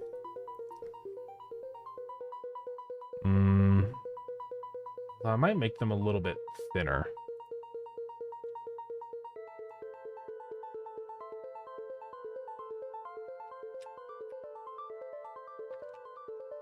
Actually, these could just be circles. Let's go ahead and do let's experiment. Let's do a 64 by 64 image. Delete all this garbo. Let's do a white circle. And then I wish there was a way to do like a transparent mask onto this. I really don't think there is though, unless I can do a... Oh, you can just do an eraser circle, which is kind of awesome.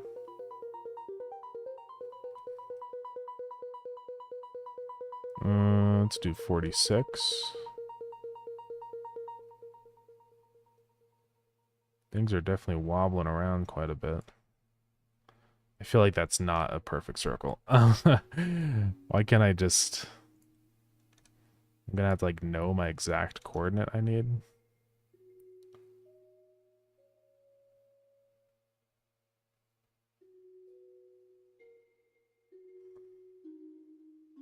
Okay, how am I gonna move this? Because it keeps like changing the size of my frickin'...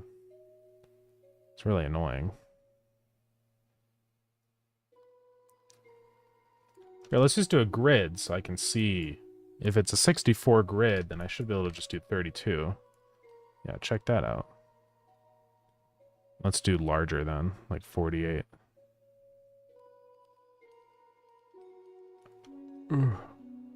Now I can get this perfectly in the center. There we go.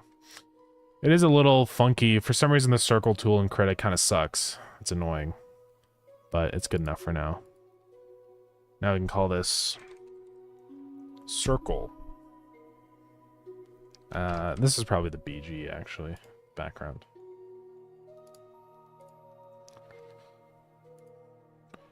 Can you go over this game? I don't think I was here when you did. Yeah, sure, I can talk about it in just 1 second. Let me get this sprite done, and then I'll go over it. Trying to think now how I'm supposed to do this ring. Can I just do like a... an outlined circle? Yeah, I can do brush, and then fill is not filled. Oh yeah, so that does actually work, so I can just do that now. Okay, let's try that then. So we'll start like right there. I don't know, this is probably wrong.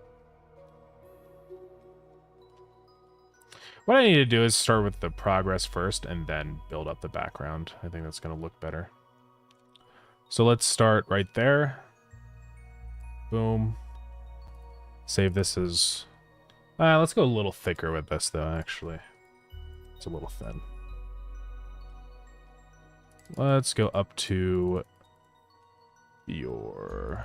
Why can't I just... Oh, there we go. 4 pixels. Back to my circle. Let's do a little 3x3 chunk. Boom. Okay, so this is going to be... I don't like how it's not anti-alias, though. Let's fix that. Can I fix that? Or does that have to do with the brush that I'm using? I think it might. Let's swap our brush over to just a regular digital brush like this. Oh yeah, it does have to do with the brush. Very interesting. Well, now I don't know where like this needs to line up. We'll figure it out. Put that corner right there. Come on.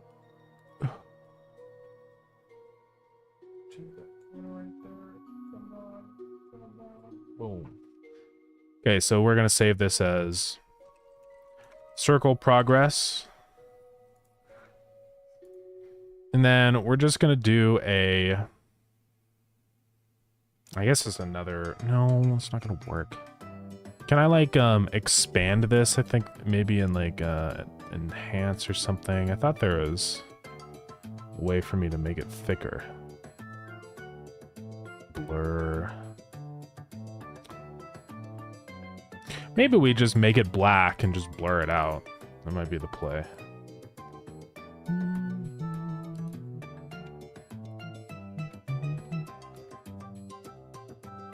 Color overlay.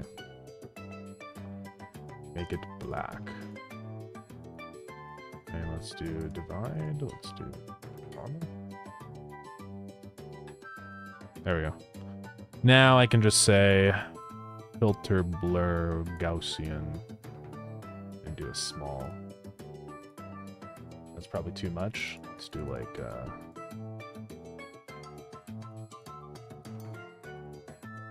probably like 3 pixels maximum. And save this as circle background.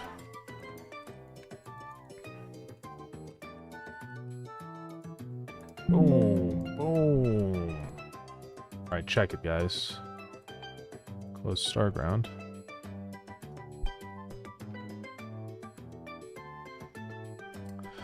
Yeah, Spencer's been working on that. I am excited to mess with that. I think it'll be cool. Yeah, I'm interested in seeing what you cook up for the prototype. Let's see. Under is the shadow, I think. Oh, so it does that? I guess that's fine. So now we can make this centered and watch the magic, guys. Radio fill. Where's the progress? Here we go. Watch, watch, watch. Look, it goes up, it fills. Boom, and then once it hits 1, it throws the item. Crazy. Yeah, I think we were talking about it on stream a little while ago. Okay, so right here we're gonna say not texture progress bar, throw progress. Visible is true, and I'm also gonna say dot value is equal to throw power. Maximum value is 1 and step 0.01.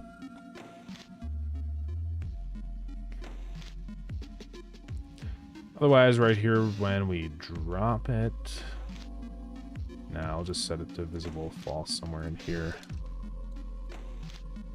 Alrighty, you guys ready for this? Check it out.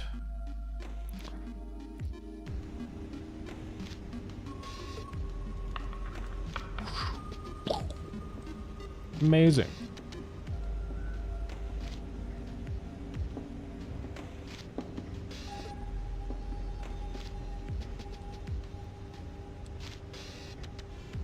Yeah, just a little nice indicator showing the throw progress. If you just tap Q, it just drops, but if you hold it, it throws farther. It's nice. I think this will be very helpful later on once we add in more interesting items. I'll probably increase the maximum throw power just a little bit here, so instead of it being like 6, we actually maybe up that to like 12 or something.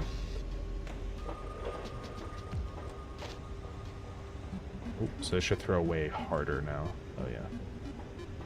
I think that's probably for the better, so that we can really like throw down a hallway like that without having to walk down it. Yeah, that'll be pretty useful. It might make it a little OP for bringing items back to your elevator, because you can just kind of keep throwing them over and over. So we'll see, but... I have one more idea for a game I would really like to make, but it's a pretty huge task. Oh, yeah. Interesting. I don't know if you've told me about that one yet.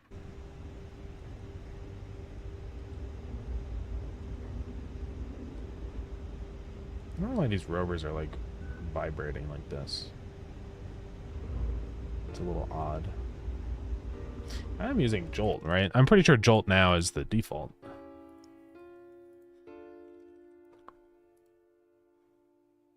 I don't even know if I can disable Jolt.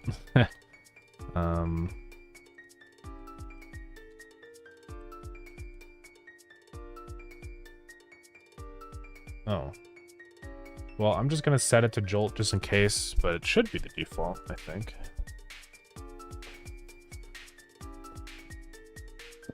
Oh yeah, the multiple projects game? Yeah, okay.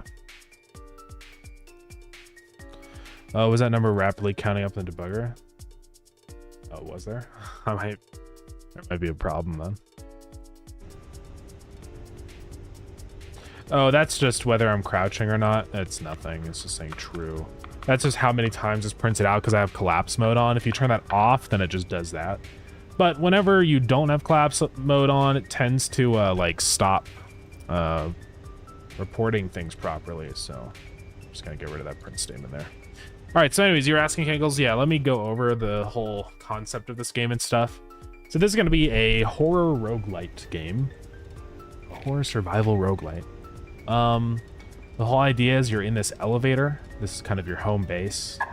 You can build rovers and upgrade them here. So in the future, we're going to have like a bench that you can drop your rover onto and then like make modifications to it and stuff. You'll have like a storage here for keeping items between levels and stuff like that. And the whole idea is you send out these rovers so you can actually see on the tablet there, the camera of this rover. You throw your rover down. So I noticed that this doesn't seem to be... No, it is. I don't know. But yeah, you put your rover down. I really threw that one, but... And then you can navigate it from in here, right? You can press the arrows and all that kind of stuff and move your rover around. Rovers will be able to do different things depending on what you attach to them. So some rovers, I think by default, if you don't have anything, you can just pick up items with the rover. But you could attach like potential distractions for entities and stuff like that. This over here swaps between your currently selected rover. So now we're selected on this one right here. So you can see that camera update live right there. It's just pointing to the ground now, but let's see if we can like prop it up and look at Starground guy. No. But yeah, that's the main like gameplay loop. Well, the whole idea is you want to gather up resources and survive as long as you can.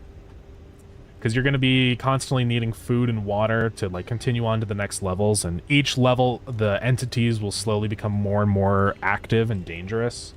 So you don't want to just kind of sit around on this level forever and mess around. Like, it's going to hit a point where things are so dangerous that they're going to start like becoming enraged and just target your elevator to come attack you.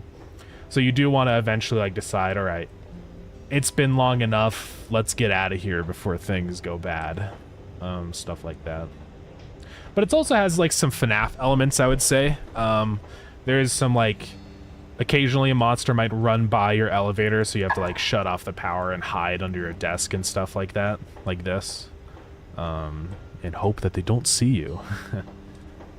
But yeah, there's also this hatch up here. I imagine this is like the marionette where you have to constantly kind of keep an eye on it. If it starts opening up, you need to go shut it, because there's a funny little guy that's gonna start sticking his hand through. So yeah. But yeah, that's what it's all about right now. I think it'll be cool once it's all said and done. Yeah, I'll probably be adding in keyboard movement here too. This is just, I want like everything to be, you can kind of play this or interact with these things with just mouse if you want like to physically click the buttons and stuff, but I'll probably add in some keybinds so that you can just do things faster. It's funny when I can throw this, but it doesn't do anything. I need to add on a couple more optional drops for these things. Like if this is something that is like an exclusive pickup, if you hit E, then it just drops it, or escape. These are more of like standalone items, so it makes sense to do Q for the throwing and stuff. Yeah, Jolt physics is nice. It's very, like, Jolt physics I've noticed is just very consistent. Like, sometimes like with Unity physics and other kinds of physics systems, like things will freak out or just mess up. But like Jolt seems like just very reliable. I can't like, things don't ever clip out of collision environments and stuff. It's very nice. I've had a good experience with Jolt so far. But yeah, like you can see, I'm just like throwing stuff into corners all weird, and no collision issues. It's also very performant. I've done some tests where I've like piled up thousands of collision shapes on top of each other, and it's pretty insane. It runs just fine. Probably no co-op for this game, just because honestly, it's multiplayer with Starground was such a pain. I kind of just want to work on something that isn't multiplayer, honestly. But, you know, I guess I'm not entirely opposed to it in the future. It's possible to add multiplayer, but I think I really just want to focus on making a fun game first, and then worry about multiplayer another time. Because multiplayer also kind of, I think, completely changes the vibe of playing a game like this. Like, I think a big part of this game's scariness is the fact that you are kind of alone. Like, your rovers are kind of your only friends, right? And if those get lost or missing, then it's like you instantly get that sense of, like, dread of, like, oh, man, now it's all up to me. Like, I'm completely alone and I have to fix this. But yeah, with multiplayer, it's a little different because you're on a Discord called Friends. And it's, you know, I don't think we're going for a Lethal Company kind of thing with this. This is more of like a very isolated. I mean, yeah, like I said, definitely, like, maybe in the future. I'm not completely opposed, but I think I would only add it if there's already a very big following or whatever, if this game is already really successful. Otherwise, I don't want to drag down development by trying to work multiplayer, because there's already so many multiplayer games. Like, I don't want this to be lumped in with games like Lethal Company and Repo, because those games are already so successful. There's no way I'll be able to like compete. So I'd rather just kind of differentiate. But yeah. By the way, Joel's used by Horizon Forbidden West and Death Stranding 2. Yeah, it's a pretty. I know that Jolt is like an open source physics library, so I know it's not only Godot that uses it. Yeah, I don't think Unity or any of the like other big engines like that use it. Pretty sure Unreal and Unity both have their own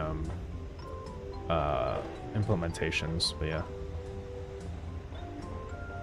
It's funny how I can like, since this just attaches to my hand, I can like put it in the wall like this and then drop it. So that is something that I'll have to fix. I need to make it so that these things, like if they do collide with a wall or something, they stop moving, instead of just perfectly mapping to where I'm picking it up, if that makes sense. But yeah. Wall of Disrays, yeah, this is just because it's just a one plane, and since it has a backface culling on, when I go to the other side, the wall disappears. I'm gonna model this out more and actually make this like a better door. This is just sort of a temporary little box that I'm in. Yeah, those are all things I'll work on for sure.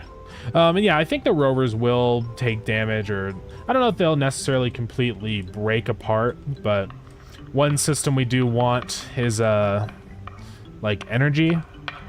So maybe if you chuck it really hard into a wall, it drains the energy. But yeah, I want entities and stuff like that to drain your rover battery. If the battery on your rover hits 0, then that's it. It's out until you go down again. I think what we're gonna do for the generator is make it so that it will recharge your rovers between each level. So as long as it stays fueled and you have it all upgraded and stuff, if you drop down to the next level, then all of your rovers in storage get recharged. I think that's going to be a good use for our generator. And maybe it ties into some other elevator-related things too, but we'll see about that. It's so dark. Yeah, player controller stuff's feeling pretty good. I still need to do sounds for the player, like running and stuff through the hallways and all that, and sounds for picking things up and colliding and throwing. We'll work on all that later. Yeah, I really do think the trickiest part is just going to be the actual like movement of these rovers, because it's complicated. the rovers need to know what cell of the maze that they're in to kind of properly navigate around. So I'm gonna have to figure out some, like, I'm gonna have to do a conversion. I think it's not too bad. I could just say, like, get the current position of the rover, and then there's a function, I think, which is like global to map, so that I can convert a global position into a map position, so I know relative to the maze where this rover is. I think that's the play.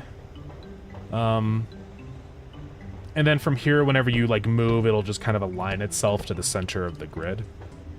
So I will have to also, though, figure out like what orientation it's facing, because if it's facing to the left and I hit forward or whatever, that doesn't make any sense, because that's not where it's facing. Like, it's not going to go that way, it's going to go this way. So I need to also check for things like that, where if I hit right, it'll kind of rotate and then start going straight that way. So there's going to be a bunch of edge cases I'll have to figure out. You know what? You can do the keyboard input on a tablet as something you can find later down the line. Oh yeah, like how RC cars have that little controller. Yeah, we could.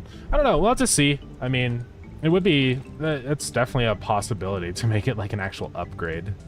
I think all those kinds of questions will be figured out during play testing, you know? That's probably going to be what we end up doing. Just like kind of, here, play the game and what do you guys think about this specific thing, you know? Stuff like that. Do you think this should be like this or like this? We'll probably start play testing as soon as things are actually fully playable, which they're not really right now. There's no like gameplay loop yet. You can't pick up items. Entities don't hurt you yet, so there's not really any danger. Also, you can't even move your rovers. But as soon as I do have all that stuff working, I think we will start working on all that. Getting the playtest set up. I'll probably put up an announcement on Discord and be like, hey guys, do you guys want to try out this game? So, yeah. Yeah, no, I mean, I think I'll do probably just a completely open play test. In the past, I've done where I send out keys individually to everybody, but it's a nightmare. Just the logistics of it is annoying. So I think what I'll do instead is just make a Steam page to do the Steam playtesting mechanics stuff that they have set up. Not mechanics, but you know what I mean. It lets you make it so that you can all start playing the game on Steam. I don't know if I'm really gonna bother with itch. I know like Voices of the Void, for example, is basically doing playtesting on itch first. I mean, I could do it that way, but I kind of rather would just get things going with Steam, you know, first and foremost. Because itch is cool and all, but, you know, Steam is king. I don't know if it's really worth it to mess around with a platform that I'm not even going to really be targeting, so.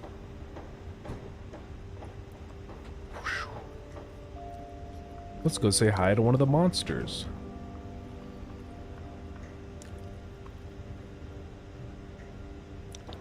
Maybe that's how I can balance the item throwing, is that certain items will just shatter apart if you throw them too hard. That would be a good fix, because then you can't do this thing where you keep picking up items and throwing them around corners like this. If you do that, they'll just break apart and crumble. So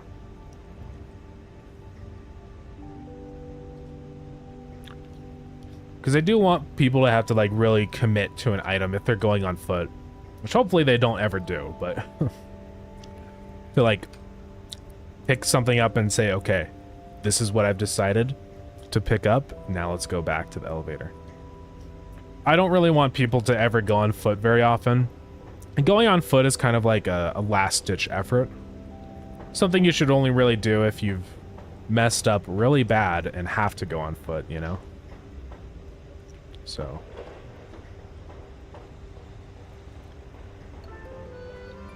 I have threw it over too many times, like, Yeah, I think that would be good. So if you're like doing this to throw your rovers around, it just keeps draining the battery until they're just unresponsive. Yeah. I think that would be a good thing. I'm just kind of looking for the monster right now. There should be 2 monsters, actually. Here's one. Yeah, his movement still is a little broken on the side. I don't know why it's like that.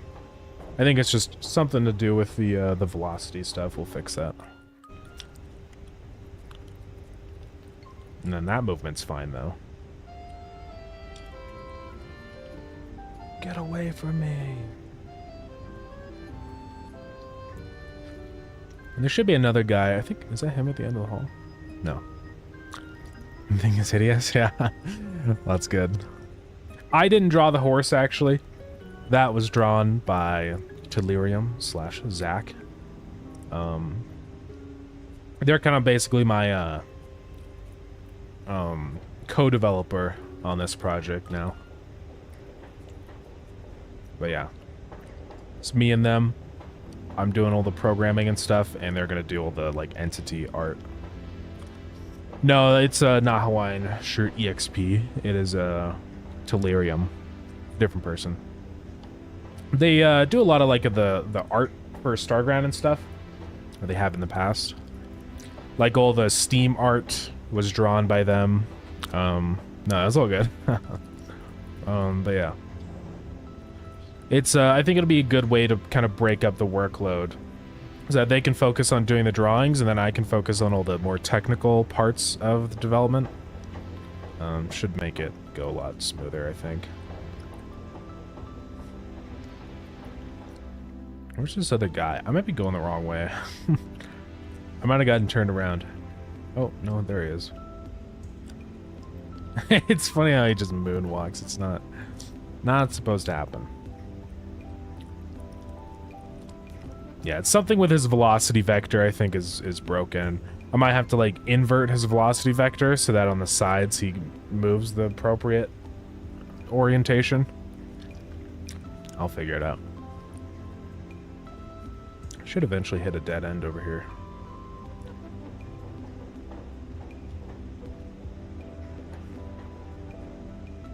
There we go. Dead end. I think this game has a lot of opportunity to be pretty scary. Because, like, you're navigating through the maze, you're already on edge because it's, like, dangerous, but then you hit a dead end and it's, like, turn around and there's a guy just around the corner that, like, looks at you and moves away. I really like the whole stalking aspect of horror. I think it's very good. It's a great way to build up ambience. I don't think jump scares are really the way to go. Honestly, when it comes time to do, like, damage to the player and stuff and, like, death, I think I'm just gonna have it just cut to black. I don't think we need to do any, like, jump scares. We'll see. I'm not sure yet. Also, we got an ad starting in just a minute. My apologies. Yeah, I definitely want to focus more on just the vibes of the place. I do think we need to have some kind of a payoff for the atmosphere that's built up. Like, eventually I think we'll add in some scares, but not like cheap jump scare kind of stuff where it's just a guy goes, you know. But we'll do some more meaningful, scary parts of the game, like a chase, you know, where a guy sees you and runs after you. Like, it's an intense, scary moment, but it's not just like a cheap, unfair, like, it's been earned, you know. I think that's important with horror. He's so broken. Just walking backwards.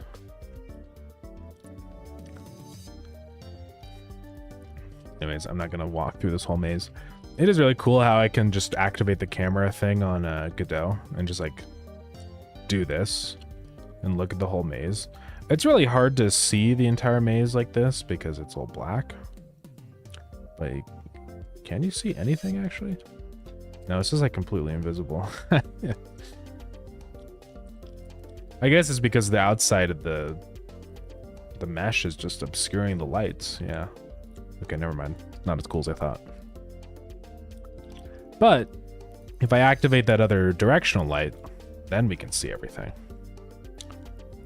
This is basically like a sunlight that I use for testing, so that I can see everything. You can see everything is super bright now. So we can go 3D mode, and then check it out. We can see everything. We can see the whole maze from here. You can see the guys walking around. This maze design sucks, obviously. We're going to be changing it. This is just a test on a larger size. This is like more of a real maze that I'll probably be testing with once we get some more mechanics implemented. But yeah. Well, yeah, thank you very much. Yeah, the way the maze generation actually works is that we kind of, we just have an image, right? And then the maze gets generated based off of this image. So down here is the entrance to the maze, right? So I think that's going to be a good way to do it. I was a little torn between doing pure procedural stuff and doing that method, but I think doing like a pseudo procedural like that, where we get to kind of control the layout a little more, is going to work better. I really think any kind of generation problems would instantly ruin the experience for somebody playing. You know, you have some weird like shape that looks stupid, or like some kind of setup with an entity position that kind of ruins everything, I think would be bad. So I do want this where I can define layouts and draw them and make them cool, and then everything works out. Also ads are over. Sorry about that. Yeah, I think that's gonna be the vibe.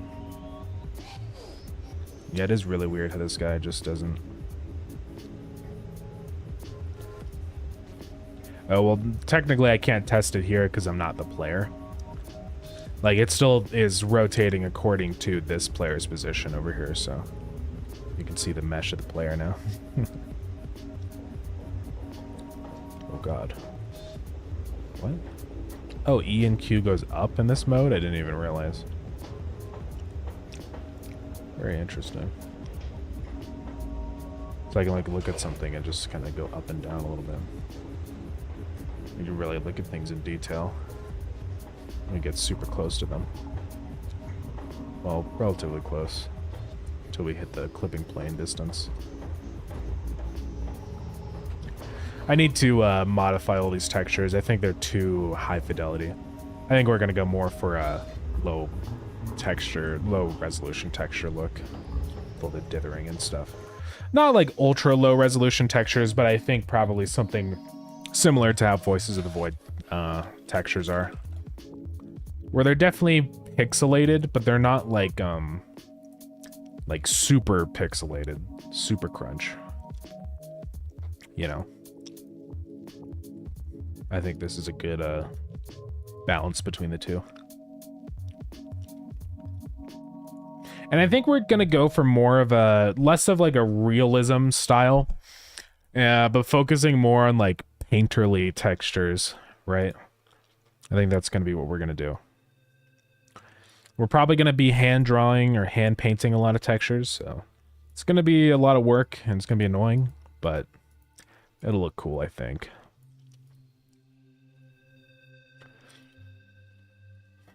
All right, so I gotta figure out this whole rover business.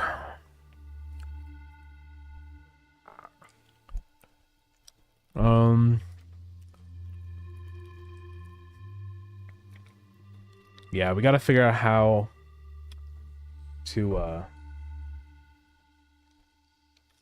like rotate the rovers or align them in the maze.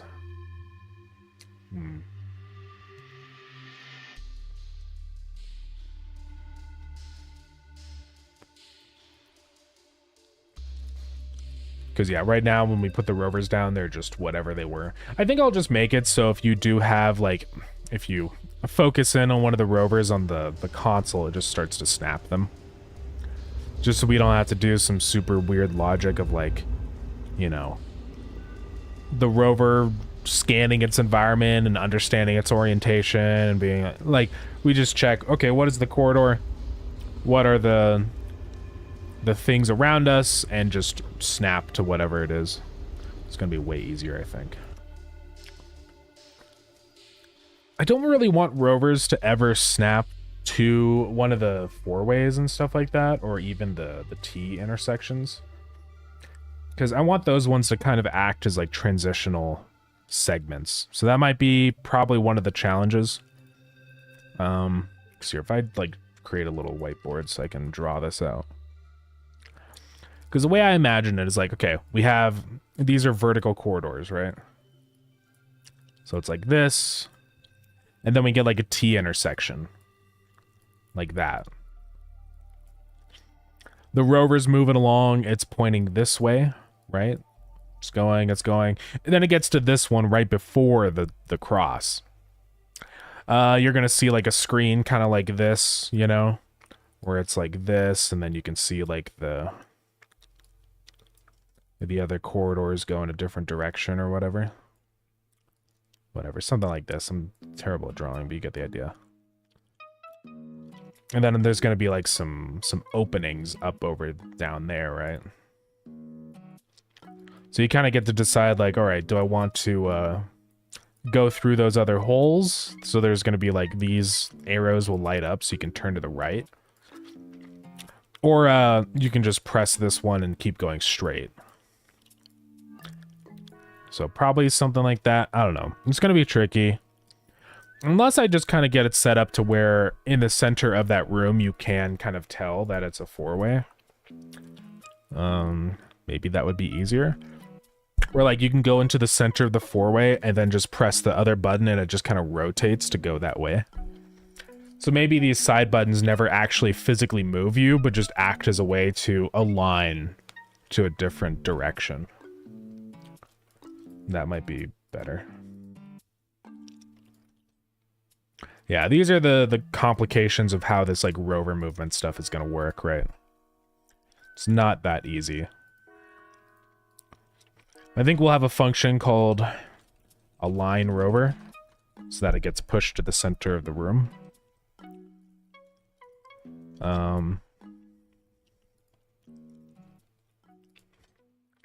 So we're gonna grab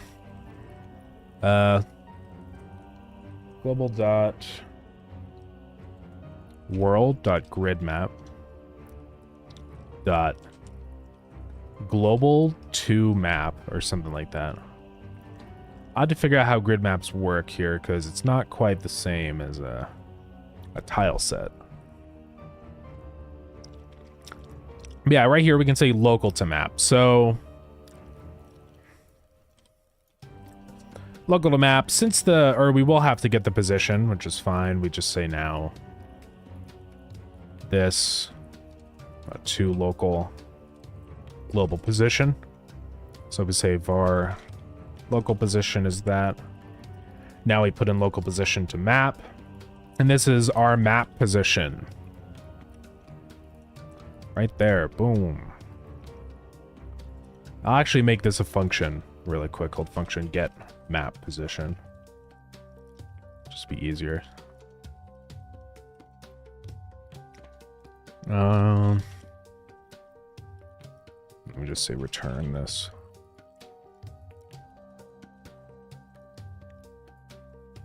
All right. So we get our map position. So we know what like cell we're on now on our map. We can read using that position the kind of cell that we're on.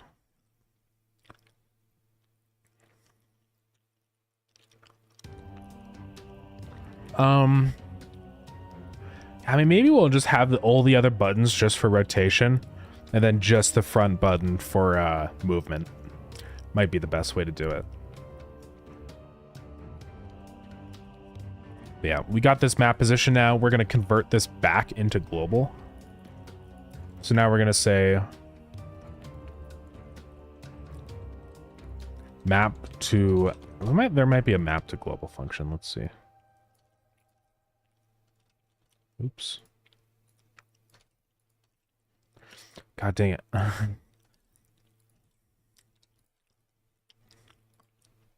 Let's see what there is in here. No, there's just map to local, but that's fine.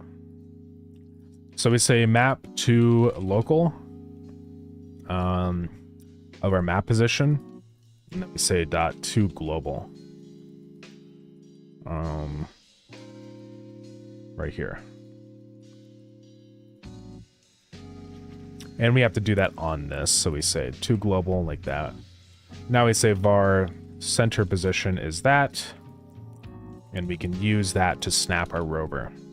So now we're going to say global position is equal to center position. And on this, I want to make sure that there's actually a cell there. So when we get this, I think I need to read .get.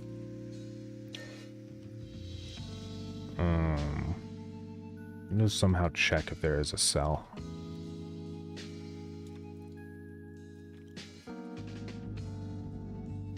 I guess I can just say get use cells.has map position. Then do all that. So if it has it, then we actually do this stuff, and I'll print a line. And just for now, I'm gonna connect this up into our other function on rovers.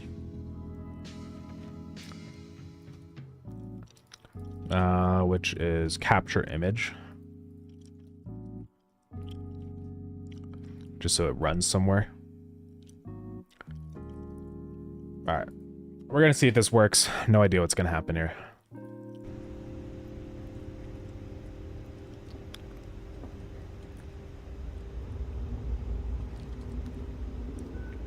They don't seem to be aligning.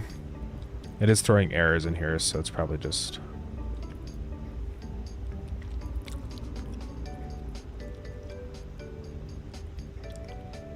Oh, this is a attempt to use has a variable of type vector3 on map position. This has to return a vector3i. Oh. The rover has gone away. I don't know what happened to it.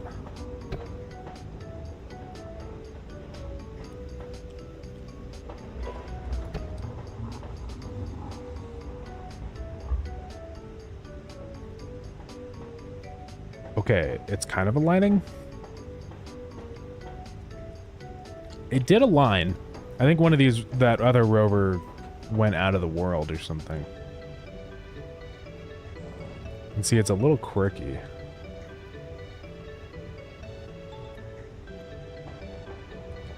And it's also because our rotation is, like, funny.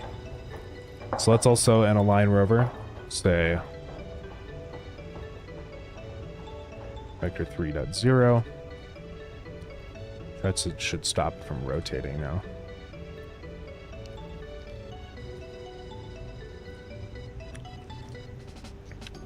Okay. So it does work, but it's a little funny. I really don't know where our other rover went. I might have accidentally dropped it out of the world. But you can see this does align to the center now. We'll have to figure out like rotation and all that. But you can also see sometimes it just doesn't. Like that time it did.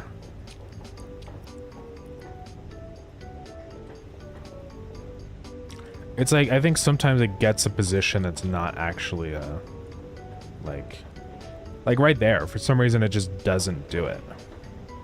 So why is that, right?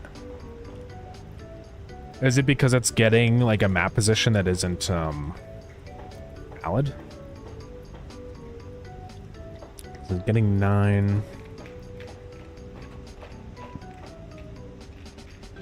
So I guess it's just because it's saying, oh, that cell isn't actually used. And I think it's because Y position is -1. So I think what we need to do is always set map position back to, so we say map position.y is back to 0. Just so that it's always like valid on the Y axis. Yeah, that does actually seem to help then. There we go. Oh, yeah, I always do that as my little test print. It's just, it's just convenient. I do notice this is, like, snapping really far away from where I drop it.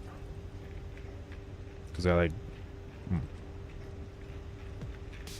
I guess this is a whole 8 meters, so it will have quite a large distance it needs to snap to. But you can see it's all nice and aligned now, so I mean, it's fine. Yeah, we'll definitely have to figure all that stuff out. But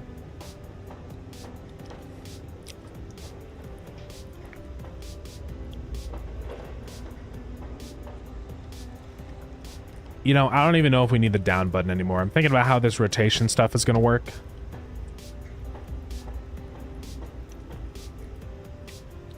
Because before I imagine it's just a thing where it starts flashing whenever you can go down a certain corridor.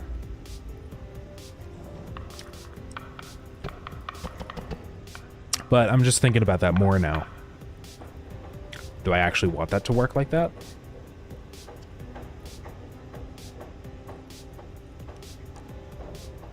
I don't know.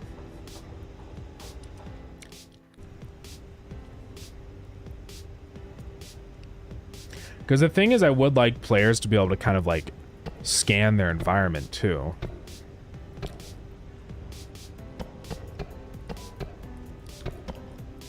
So maybe it's not even necessary. I mean, we could keep this one as a potential just full 180, you know, just for convenience sake. But I'll have to think about that one.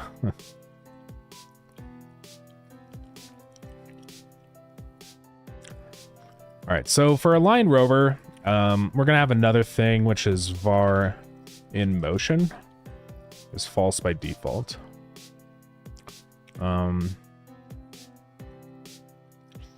But then on a line rover, we're going to change how this works. We're going to go back into the tablet, and whenever we start viewing a rover, like on pickup, that's where we say align rover. So we say active rover.align rover, and also we do that as well when we are on.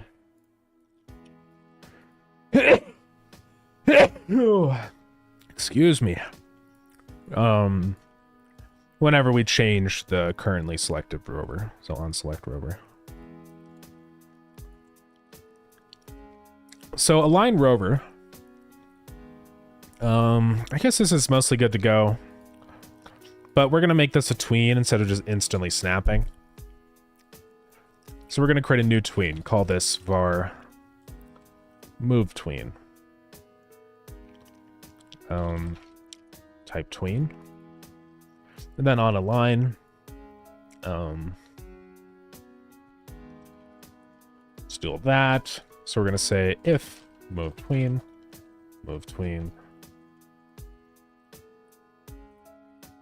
kill. And also, I'm only going to do this also if and not in motion.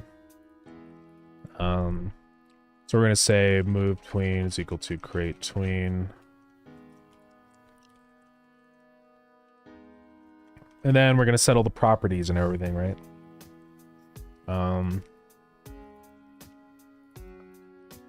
We will set most of this to 0.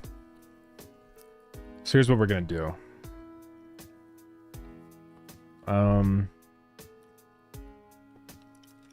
Self. Let's just start with the global position. And it's going to snap to our new center position here. So ignore those. Well, let's say over the course of like 2 seconds. Like, I mean, this rover isn't going to be very fast, right? We could even do another thing of like changing that time it takes depending on its distance from its snapping point. You know, if our snap point is super far away, then maybe it takes a minute to actually get over there.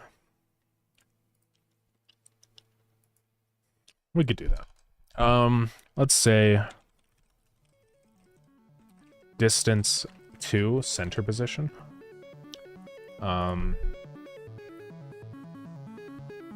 Now say distance divided by, so if our distance is like 8 meters, then it would take 8 seconds. So right now it's 1 meter per second.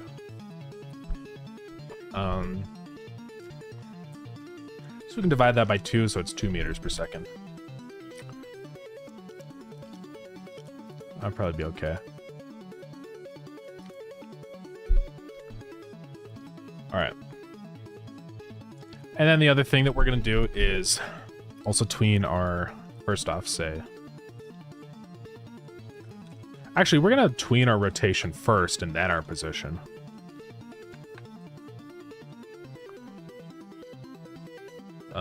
Global rotation. We're going to tween this toward a good rotation. So we're going to calculate what that rotation needs to be.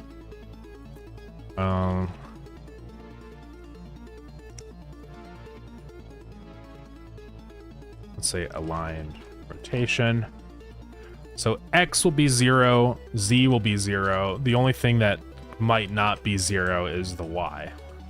Because I'm going to snap that to the nearest direction. So we're going to say global rotation dot Y and convert that into degrees first. This is just easier. So that's been converted into degrees. Now we can go ahead and say got snapped to 90. I think is how that works.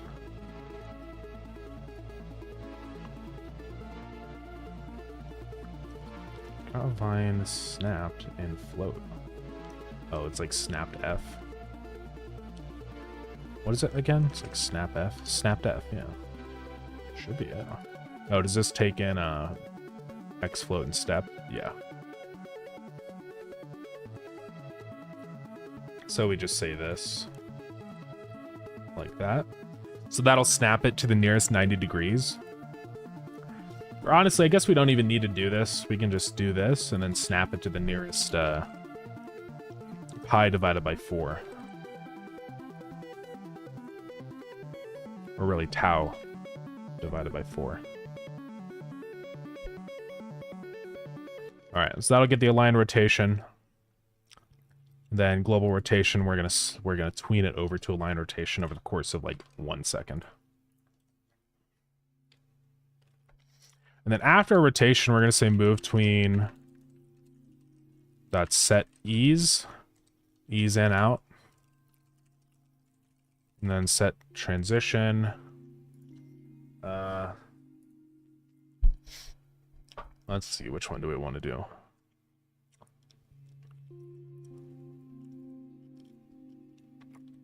Let's do probably like sine.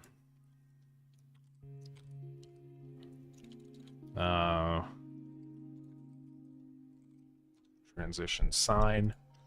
All right, I have no idea if this is going to work, but I'm curious to see. So it should only do that snapping whenever we actually go into the tablet now. Or on ready, I think. Okay, so our rover is right there. If we look at it now, you can see it rotates. It's a little hard to tell right now. But yeah, you can see it rotated toward the closest rotation. And then the next one over there, if we open it up, we might be able to like actually see it. Let's see. We can see this. We change our rover and check it. It's just aligned. It did align onto the same cell as the other rover, which does look a little goofy. So I might have to have some check of like making it so rovers don't align to the same cells as other rovers. We'll have to figure that out. Imagine we do want rovers to be able to navigate around other rovers. So that's something we'll have to figure out. It's gonna be annoying. But yeah. Maybe if a rover goes to the same cell as another rover, it just picks one side to go to, you know. That'd probably be the easiest way. Anyways, now we can just use these to rotate the rovers. So let's get that set up. Now that they do align properly, we can just always keep it in like segments of 8 meters so we know where it is at all times and stuff.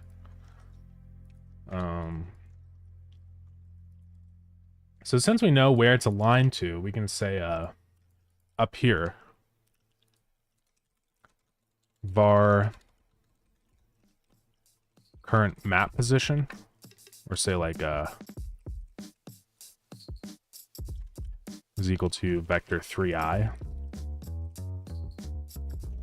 So down here, whenever we do a line, we're going to say global map position is equal to center position.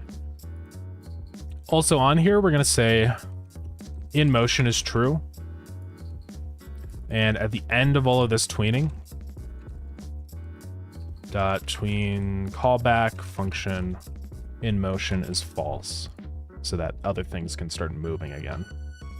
That'll just prevent us from like changing the rotation and stuff while it's still in the middle of the tween, right? All right. So now let's continue on. We're gonna have a function called rotate rover. We'll instantly say in motion is true. Check if our tween is valid. Kill it. Now we say move tween. Dot. Tween property. Self. Global rotation. And then we'll say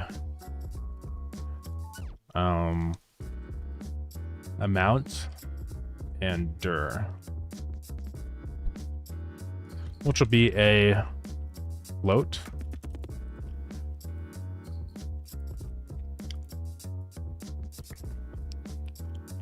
So we're going to say rotate it, global rotation. Or honestly, just global rotation y. And then we can say final value is going to be direction times. Currently our global rotation dot y plus dir times amount over the course of 1 second. So we'll see if that works. And then we also say move tween, the same thing right here. Okay, don't know if this is gonna work. We're gonna try it out. So let's go back to our tablet. I'm gonna connect all these, ow, bit my tongue, all these buttons up now. So move left. And for this, we're gonna call active, oops, dot rotate rover. Amount will be pi divided by 4, so it'll just do 1 corner rotation, and the direction will be left, so we'll say -1. Now we also have move right. Let's connect that one up. And I think something that's going to be really important for the like feedback for the player on this is sounds, right? It's going to make a sound as the rover's rotating, so you know that it's like still in motion and stuff like that. It'll help a lot, I think.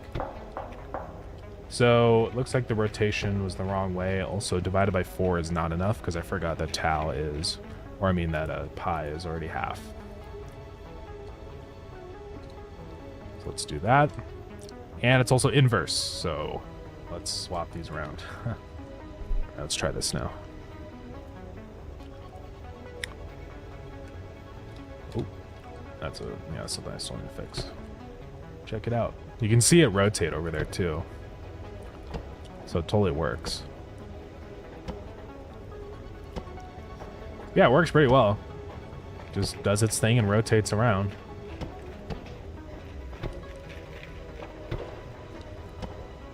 And then we can get it set up so whenever we hit that button, then it starts moving, actually.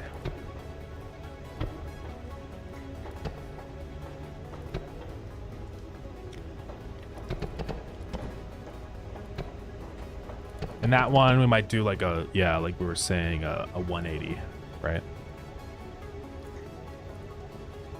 Let's go ahead and connect that one up too. So all we're gonna do for that one is always rotate it to the right and just say pi. So it does a 180. All right, then the final step, move up. This is going to move the rover. So we're gonna have another function in here. Call this one function. But we do already have move rover.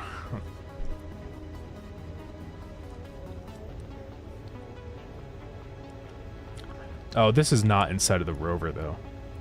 So we're going to get rid of that, actually.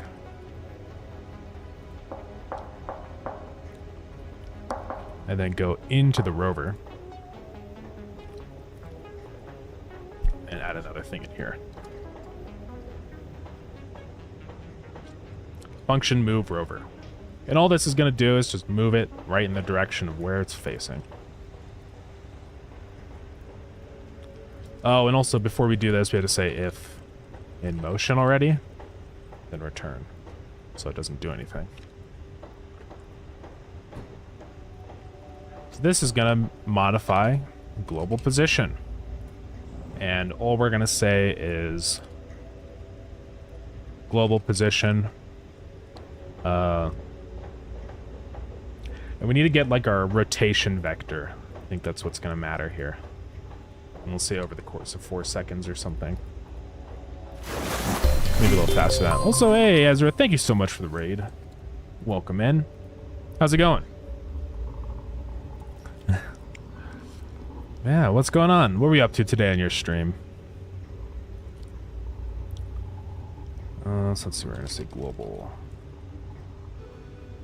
rotation.y. How's this going to work? I guess that's just our rotation value, and then we can say dot, like, convert it into an angle or something.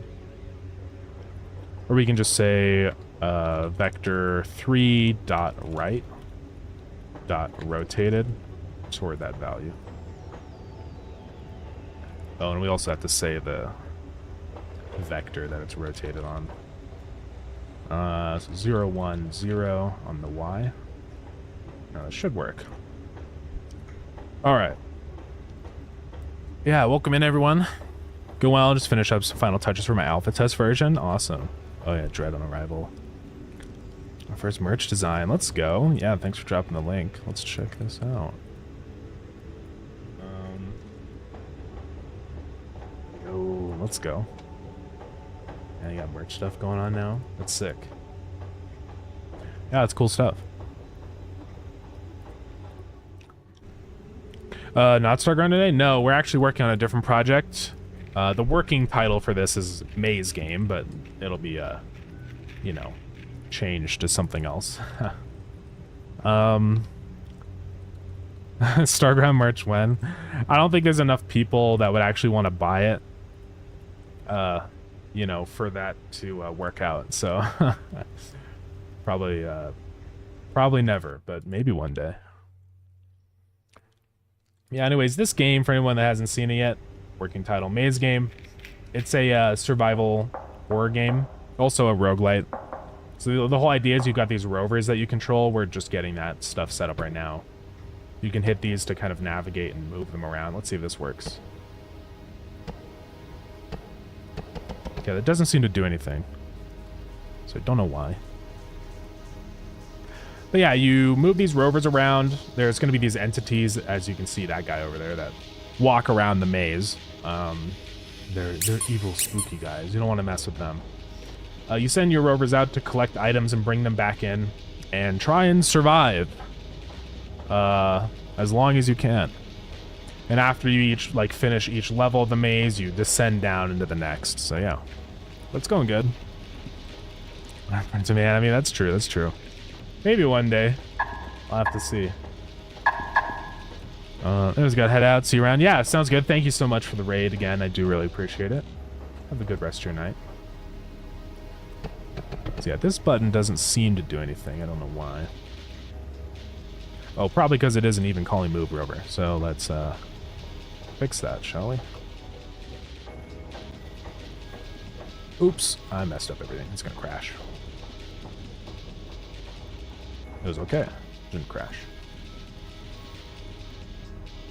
As a day zero purchaser, I basically demand it. Yeah, yeah. We could someday. I'll have to see. Oh. Okay, so it went the wrong direction. And now it's falling into the void. Okay, so this is what I'm trying to figure out right now is all the movement stuff, right, for these rovers. I think I'm realizing that we actually need this to be not pointing toward X, but forward. So this should be -8, I think, on the Z. Because I think that's technically 0 rotation. So let's see if this works. I don't know if it will. If I hit forward. Oh yeah, that does actually work. So yeah, now we can rotate our rover around. You can see he's inside of the elevator right now. But we can go bop, and then he moves forward.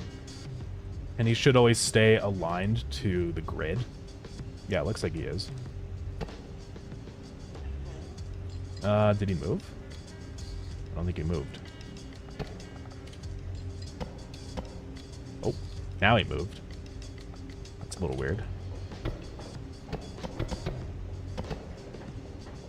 Huh. There's definitely something weird with the tween. I have to, like, hit it twice for some reason. It might be because something in here is wrong, probably.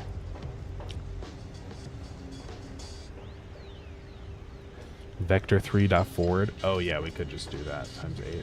Well, it doesn't matter. I'll just do that so we can modify it if we need to. I should say on tween callback in motion is false. Yeah, I don't know why it's like not working. I mean, I know I have to wait 2 seconds, but it shouldn't like take that long. Like, it's more than 2 seconds. So I wait 1, 2, he's done moving. Okay, I just was impatient and wasn't actually waiting for it to move, so. Yeah, you can see we get to the end of this hallway. Now we hit left to rotate, and yeah, now we can move the rovers around. Yeah, it works pretty well. It's pretty intuitive, I think. The navigation's not too complicated. I like how these buttons are positioned, because they're basically like positioned on the edges of the screen in the direction of where you would go. So it just feels very intuitive, because it's like if I want to go this way on the screen, the button's right there. So it works pretty well, I think. Yeah, you can just do this now. And I'll probably get it set up with like keyboard inputs too, just for convenience, like we were saying earlier. Yeah, this is pretty epic. I need to attach a flashlight to the rovers, so we'll do that. Let's work on some of that now. Let's get rid of our other sunlight so it doesn't look stupid anymore. Or oops, it wasn't that one. That one, there we go. And then, yeah, on our rovers, I think it would be nice if they had a flashlight on the camera anchor. Let's actually just go copy it from the player scene. Flashlight. Why does this have an arrow? Arrow. Oh, there's an arrow inside of the player's flashlight. Okay, let's get rid of that. Don't know how that got there. Back into here, paste it onto there. So now the rovers each have a flashlight. We're gonna only make these active if it's currently selected. So we're gonna have another var here. Var currently selected is false. And I'll just do this in process for now, but we'll say if dot world dot. I don't actually have a reference to the tablet. Let's go ahead and define this then inside of our tablet. So whenever we run select rover, we say active rover dot selected is true. Let's go back into our rover. Say selected. And then before we do that, though, I need to say if active rover dot selected is false, so that we set the last rover back to nothing. All right, I think this will work out. So let's try it out. So now it's actually got the normal lighting that you would expect. You can see the flashlight from the rovers.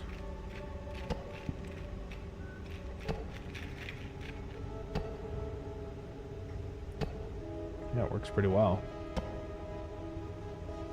So we just walk past that guy. Yeah, the next thing we still have to figure out is like the rover collision with other rovers, because it's a little annoying.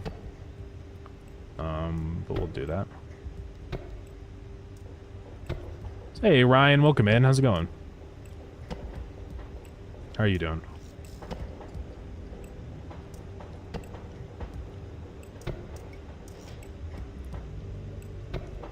Might even have this button be sort of like a toggle for movement, so that you just hit it and he keeps going forward until he can't go forward anymore. And if at any moment you unpress it, he stops moving, maybe. Also, let's check out this button. Yeah, that just does a 160, so it's like an easy way to do a complete 180 if you need to. Oh. Okay, we're good. I do need to add some checks. Now for the movement, I need to make sure if you do hit move forward, that position is actually movable too. So yeah, we need to implement that. This works pretty well though. I think this feels pretty intuitive so far. We're gonna add a lot of juice to this. Sounds will really help a lot. I'm also gonna make these buttons light up and stuff depending on whether they're pressable at any given moment. Because you do have to wait for like the transition of the rover before you can start moving things, so. I might make it so you can actually rotate the rover while it's moving. Just as a little, you know, quality of life kind of thing. Or even cancel out the movement of a current rotation. Just to make things feel more responsive. So like you're moving along or you hit this, you can immediately hit that, and instead of having to wait for it to rotate all the way around, it just starts rotating back toward the other direction. Just stuff like that. I think it would help. And also being able to hit that forward button while the rover is also currently moving. Because like you can do that and then hit it, and so it just starts going instead of having to wait for it to finish the rotation. It's always just little stuff like that that always helps a lot, I think, with like, you know, quality of life. Yeah, I mean, this totally works. I'm going around this corner. And since all of this maze is on a grid, it's on an 8x8 meter grid, we don't have to constantly like check if it's on the grid. Or like get the next point on the grid. Because we just know that the next point on the grid is 8 meters away. So it's really, really easy for us code-wise to do all this. Yeah. That's pretty much it then for the rover movement. I think the next steps is probably going to be getting like items implemented.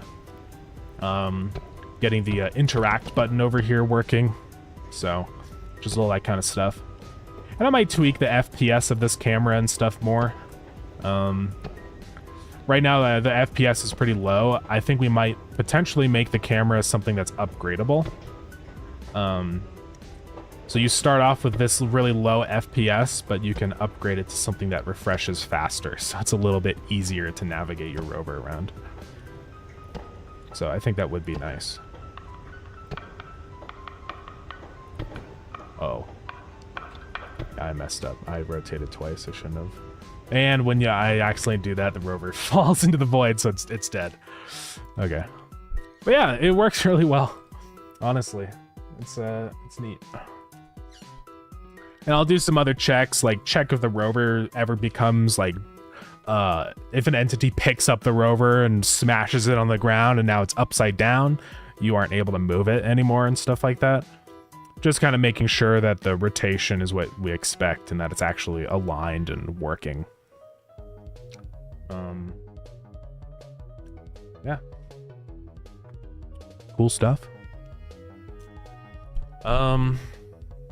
I guess we can work on all that quality of life stuff now, since we have another hour to go.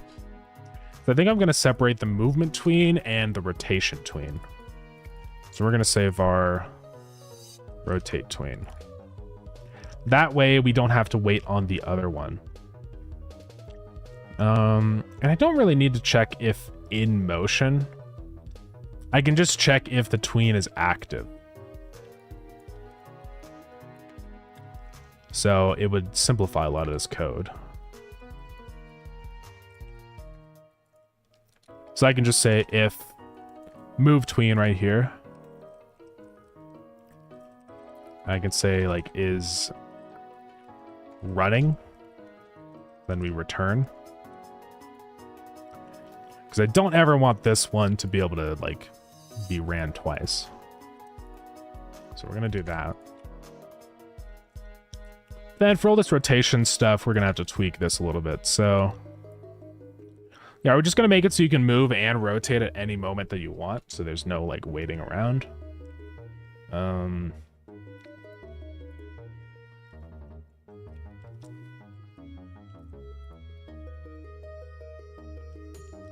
I will have a variable that's var aligning, or call it aligned, is false. And then only after all of this stuff is done, we say function aligned is true. Because I don't want to be able to run any of this stuff if we're not aligned, right?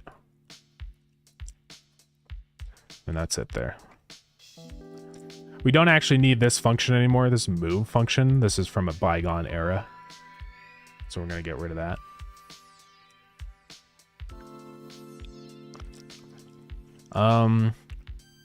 So yeah, this will just say, I guess on align rover. I'll probably dynamically calculate this aligned variable. So how are we going to check if this rover is aligned? That's the question.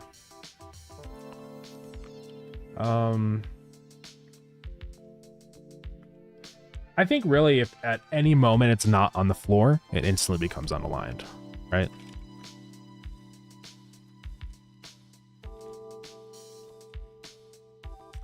I don't know what the function is for that actually, so I don't know. But also if our rotation stuff gets off, so like rotation.x is ever like greater than we're gonna say ABS is ever greater than like 20 degrees, like 30 degrees. Likewise, if our rotation on our Z is ever above 30, then we know aligned is false. Stuff like that.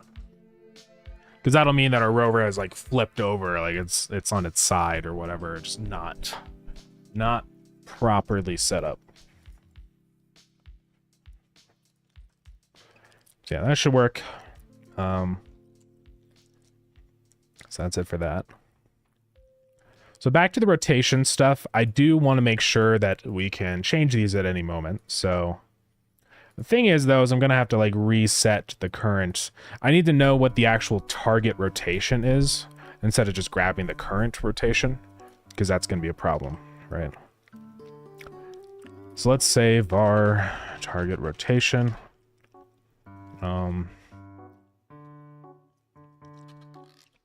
It's equal to vector, or just or actually it's going to be a y value. So right here, after all this is done, actually even before this is done, we have aligned rotation here. We're going to say target rotation is aligned rotation.y. So that's it there. And then whenever we rotate the rover down here, we're not going to be moving it based off of that. It's going to be based off of our target rotation plus that. So that we always have this target rotation as like an absolute, like where it will be. So that if we hit this to the right and then the left instantly, it's going to be based off of that new target rotation that just got set. So we're actually just going to say this.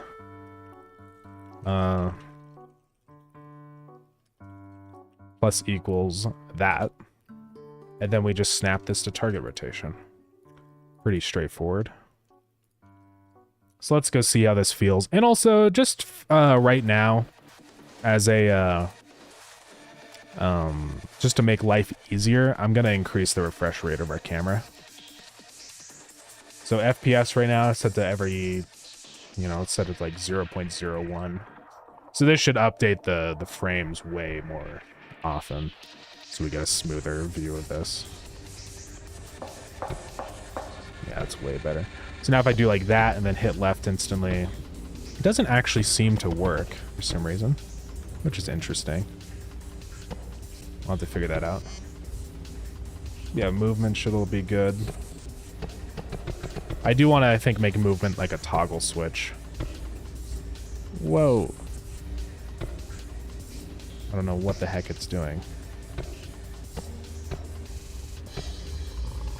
Oh, I think I know what's going on.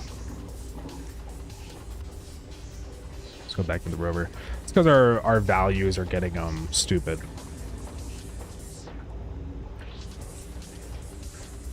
So we have to say that is equal to mod F, right?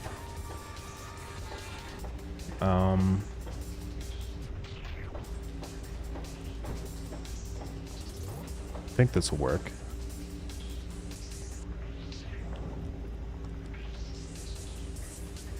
Maybe.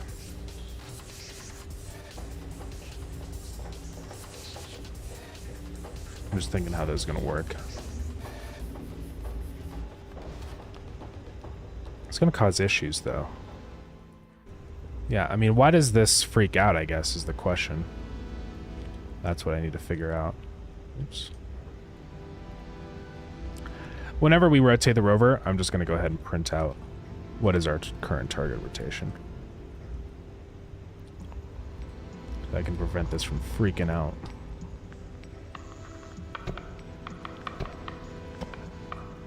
Okay, so it's minus pi, 0, pi, or no, pi. And then that one, for some reason, it does like a full 180 around. I don't know why it does that. It's a little annoying. Because it should just be going from 3 to 4, but somehow it ends up going the long way around. So maybe lerping rotation does actually self-correct. So maybe I do need to say mod F is equal to mod F, that plus that. And mod it to, like, what is it? Pi?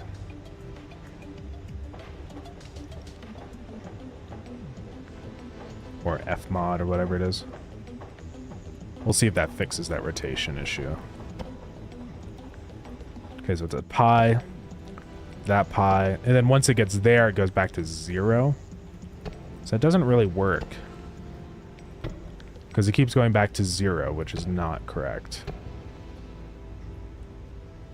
What it really should be doing is going back to negative whatever.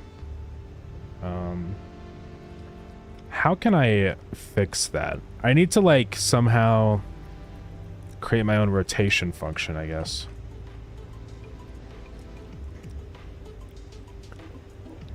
Like, rotate. Rotate Y does work, but that rotates my Y. That's not the right function I need. I'll just say, function rotation, get new rotation, something like that.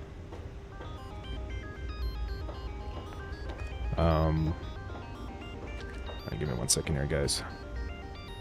1 second. Hold on. I am almost done. Hold on, everybody. Give me 1 second. Okay. So we're going to pass in the rotation value, and we're just going to do this.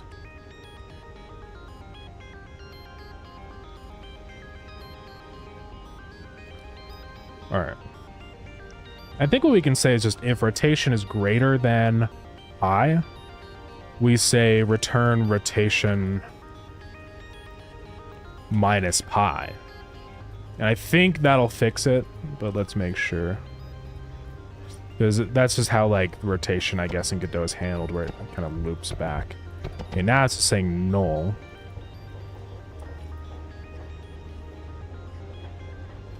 Oh, we have to say that. And then always return rotation. Because it doesn't always have to. Alright, let's see what happens.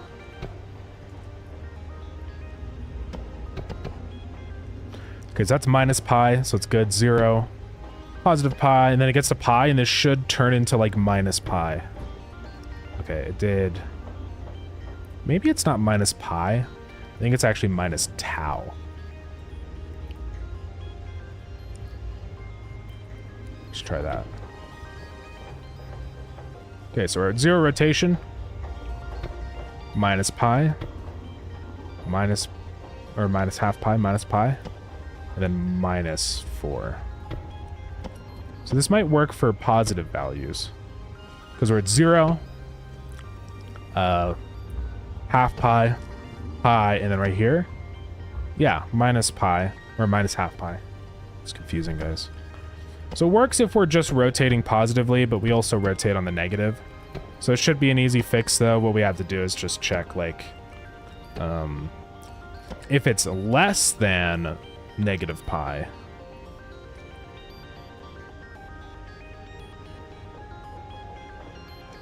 then we say rotation plus equals tau. So let's see if this works. So if I rotate to the left, it goes to minus pi. We are getting some little funny errors. Nope, that just goes all the way around. What is that supposed to go to? It's supposed to go to more than... It is going to the right rotation value, but it's just... For some reason, this is how the tweens do it. Ah, it's really annoying.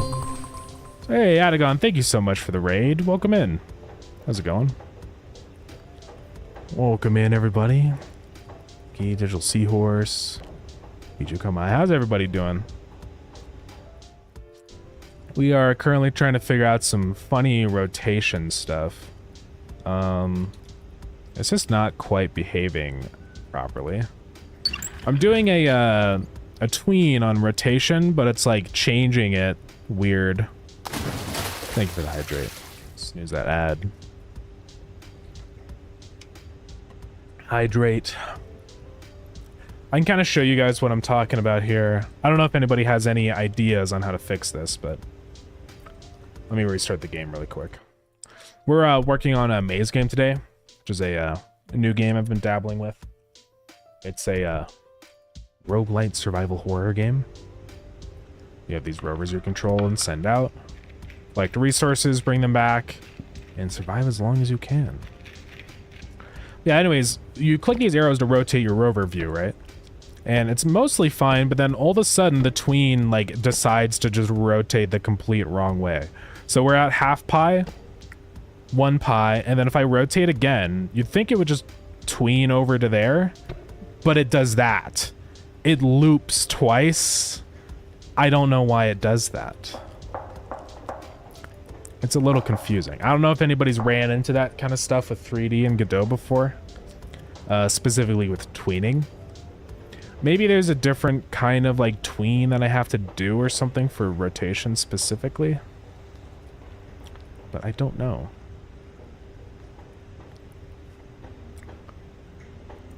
Maybe what I need to do is not do a tween on this, but just set my target rotation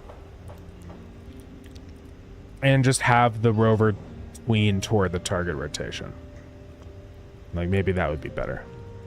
So we say rotation.y is equal to rotate. It's like rotate toward point or something, or you can rotate a vector to another point. Oh, these tweens. This one's like lerp versus lerp angle. Yeah, I think so. Yeah, I bet it's because the tween is using regular lerp and not lerp angle. Maybe what I could do is just use lerp angle and then tween. I have an idea. This may work. Let me get that other stuff back in. There's a handy dandy little function in tweens with Godot 4 that you can do. And I think it might just do what we want. We say tween method, right? So we can call, this is the callable, so we're going to call it on lerp angle. Which has from, to, and then wait. So from, to, from is there, to is there, and duration, which is the weight of the lerp angle function. So let's see if that actually works. That would be nice if it does.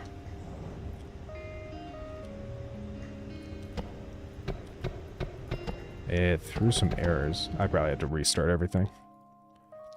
Should be working. From to duration. Let's launch it up again.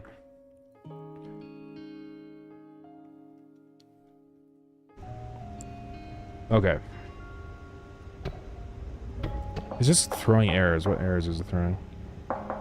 Type mismatch between initial and final. Oh, yeah, duh. Because I'm just doing it wrong.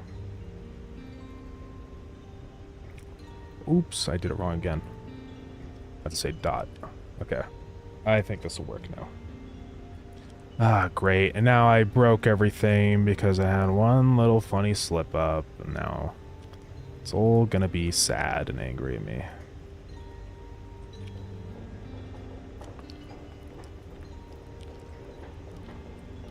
Now I gotta like relaunch everything.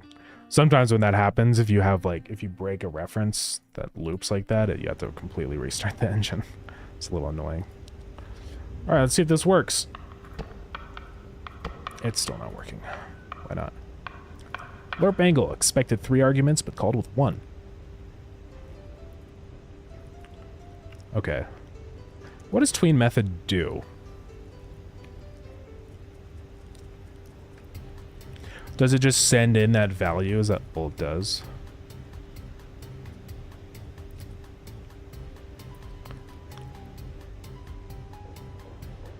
Calls a method over time with a tweened value provided as an argument.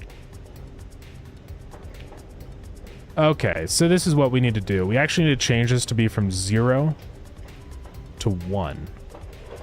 And call this rotation lerp. I don't think I know how to do this.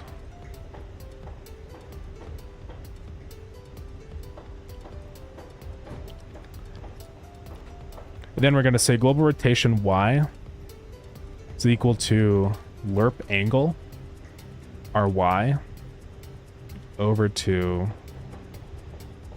our correct angle, which is target rotation, and our weight is value.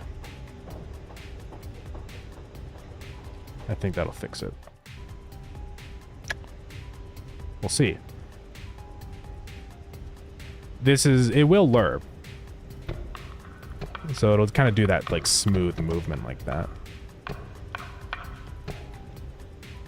It does work. I think that fixes our rotation issue, but I would like to not do that form of rotation. I want it to actually be a linear rotation. So easy fix for that is just have another variable that's like last rotation or something.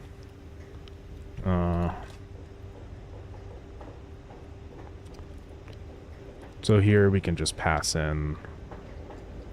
Actually, we might even be able to like bind this. I don't know.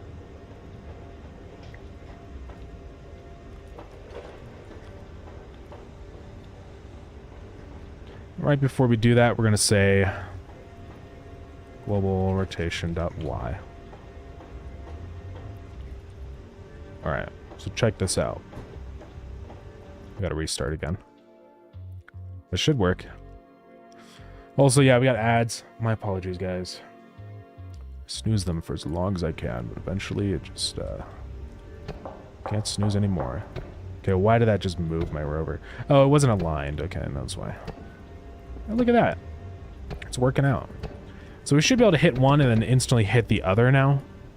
Let's see what we need to do for that to work. So we have this checking if it's running. We don't want to do that anymore. But we do want to do that up in here. And also, if not aligned, stop. Or no, not there. And also not there. Down in here. If not aligned. And also if dot running, then return. But on a rotation, I don't care if it's not running. Alright. Check that out. So now we can just like, if we're rotating one way, we can just decide to cancel and rotate the other way, right? Like this. So you can actually like queue up two like this, where we can be like bam bam. And then it'll just rotate twice.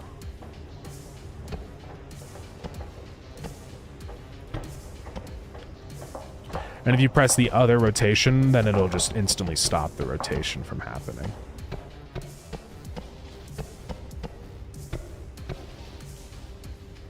I don't know if I necessarily want multiple of these of the same direction to be queued up, but I do like being able to like cancel the other one instantly if we need to rotate the other way. And the other thing too is now we can do this. Ooh.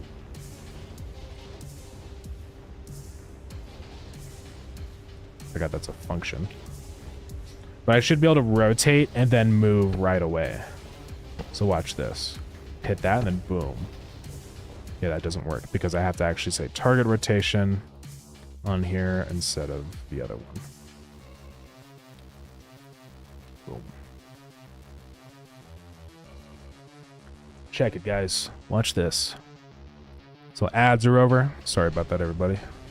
It's the final ad of the stream. So I can hit rotate and move. And it just kind of works, sort of. Didn't seem to fully work. For some reason, hitting that instantly cancels my rotation thing. I don't know why. Because they're using different tweens, aren't they? Oh, they're not.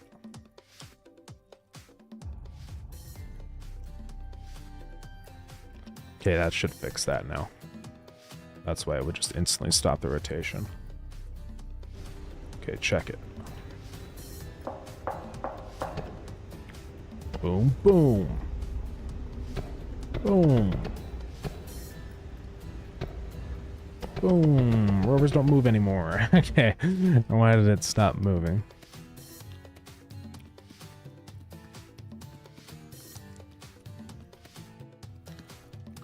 If not aligned. If it is running, then return. Which it shouldn't be.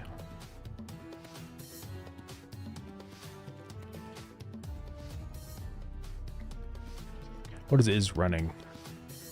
Yeah, it's not finished. It shouldn't be.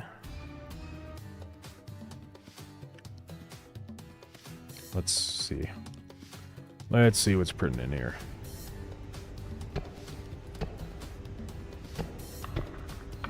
It's printing false, which doesn't make any sense. Move tween, huh? I'm doing rotate tween over here now. Rotate tween, kill. And up here, should be okay. Or it does all that stuff initially, but then it should stop. I don't know what's going on.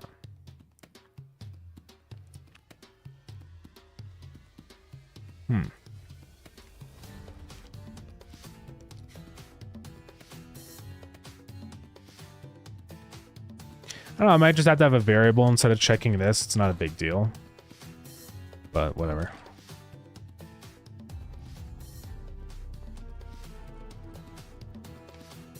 Just call it moving.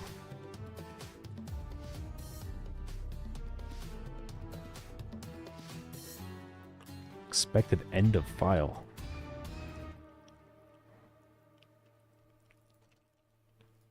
Okay. Now I say up here var moving is false.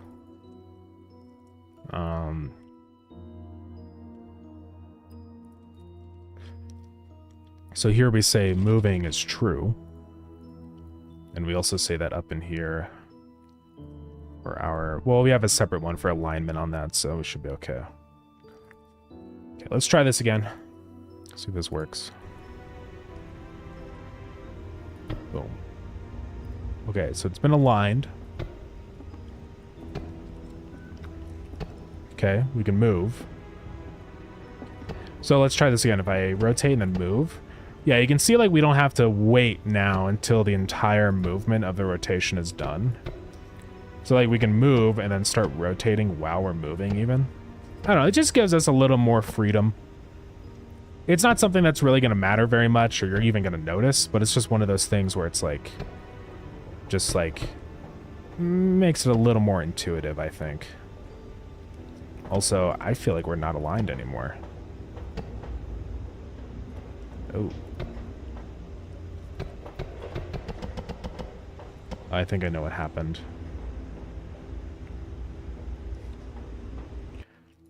I think because we didn't check if we're not moving.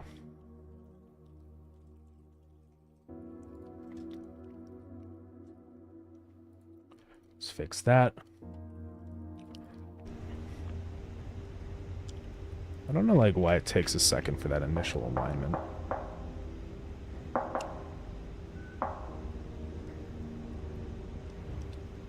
mean, it should just instantly go. Let me go look at the tablet. Like, what's going on here? On pickup. So we're going to say active rover.align. Yeah.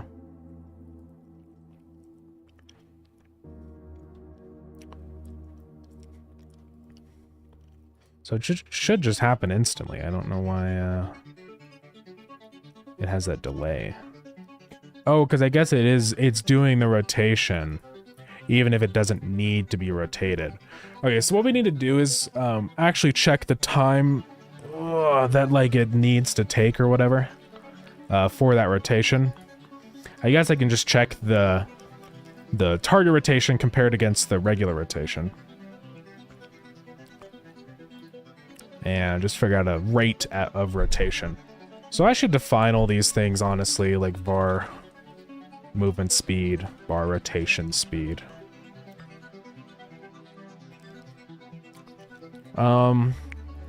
Movement speed will be in terms of meters per second. Rotation speed is radians per second.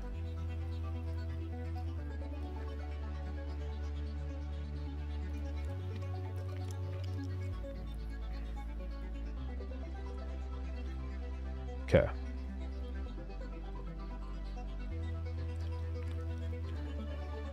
So back in here, let's see here. Aligned rotation is that, yeah. Now we're going to get the difference between those. So aligned rotation, or let's just say target rotation minus aligned rotation. Doesn't really matter. And we're going to call ABS on both of those. And call this var rotation time. So let's say it's like, how much is a radian? A radian is just pi, right?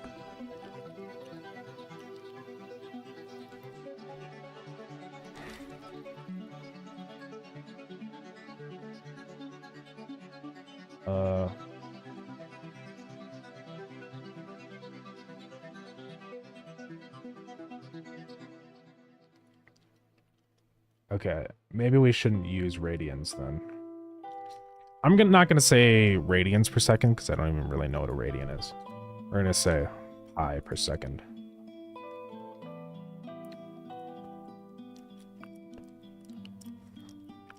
Let's just say tau per second.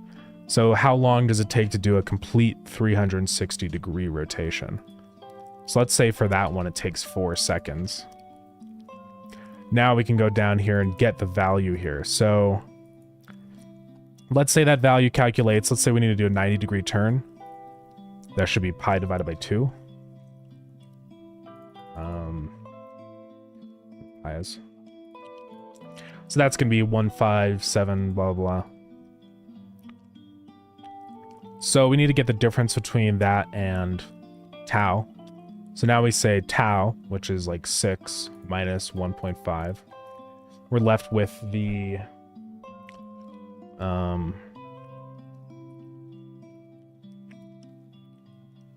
let's see. I'm just thinking here. No, actually, we would take the value of tau and divide it by... No.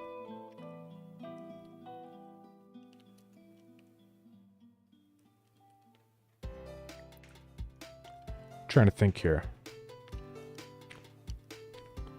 Well, yeah, we would divide it because we need to get a fraction. I think we would say 1.5 divided by 6. So that's only 0.25. So yeah, we would say this divided by tau. Because if we are doing a 360 degree and then we times it by rotation speed. Okay. Now we can put that in here for rotation speed. All right, cool. Now the next thing is calculating our movement speed, which is way easier.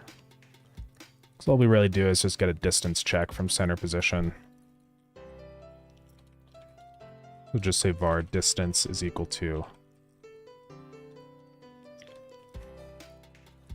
distance to center position. And we're just going to divide that by... Yeah, divided by our speed. Or whatever that value is up here. Movement speed. So let's see, if our movement speed is 2, then it takes half this time. Yeah, because let's say our distance is 8 meters and our speed is 2, then it should only take 4 seconds. That feels right. Call that distance time. All right, cool.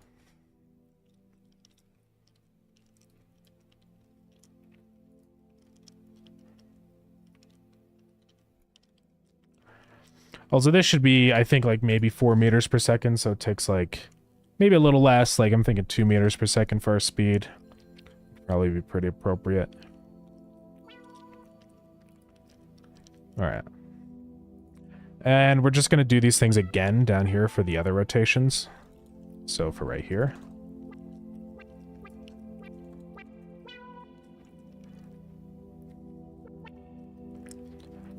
And then also for movement down here.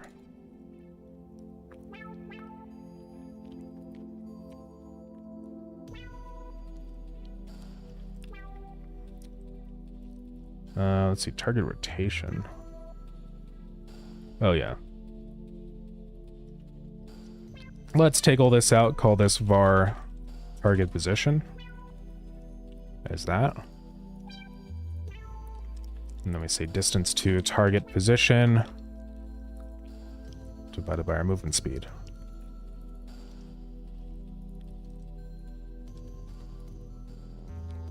Get distance time. All right, now up here for our rotation time, it's going to be our target rotation minus our current rotation. Or really our last. What are you saying? Where is that?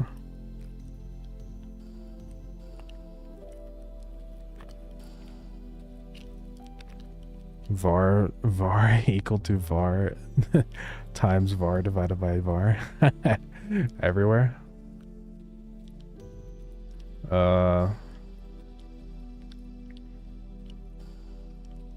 Saying like this stuff? No, that's not the same. You're saying it's like I'm doing something bad everywhere? Yeah. Okay, so this is going to go from target rotation minus our last rotation divided by tau times rotation speed. And that should be the proper time.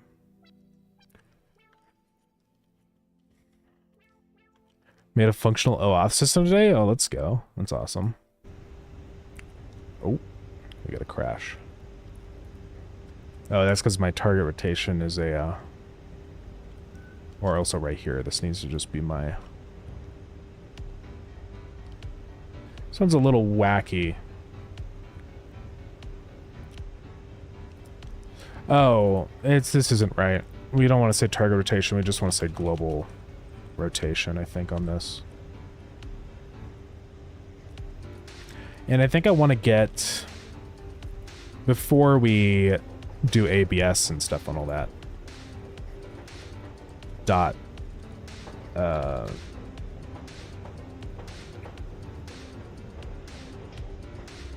Actually, no, we just want to get the distance on these. So say global rotation dot distance 2. Right? Or does that not work? I don't know. For this one, it doesn't really matter. I might just set this as just a set value. But no, it does need to be a thing. I'll just check what the Y rotation is on this, so we'll just say, let's see, align rotation, global rotation dot Y minus align rotation dot Y. Or we say target rotation. Okay, that should be fine. Anyways, yeah, sorry. Yeah, that's really cool. Is that like, you setting that up for like the Jam website and stuff? Oh yeah, I don't need distance here anymore also. Oh, slime catching site, let's go. Nice, that's cool stuff.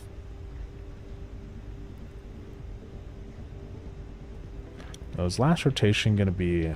Okay, no, it is Y. Okay, let's try this again, see if it works. Hopefully it does. Rotate. Yeah, it seems like it's nice. It's now a consistent rotation speed. You can see it's always like the same time. Never mind. I don't know why that one was enormously long. That's really weird. Oh, it's because rotation sucks, probably. Let's figure out actually what's happening there so I can figure out how to fix it. Using next auth and Twitch OAuth. Oh, okay, nice. That's awesome. Yeah, that's really cool. I've always would love to like dabble with that kind of stuff, like learn how, yeah, like OAuth stuff works, because it can be really useful. It would be, I think it would open up a lot of possibilities if I could actually have like a website with persistent user data and stuff, you know, with authentication. It would be cool. Or even games using that kind of stuff too. Yeah, I don't know.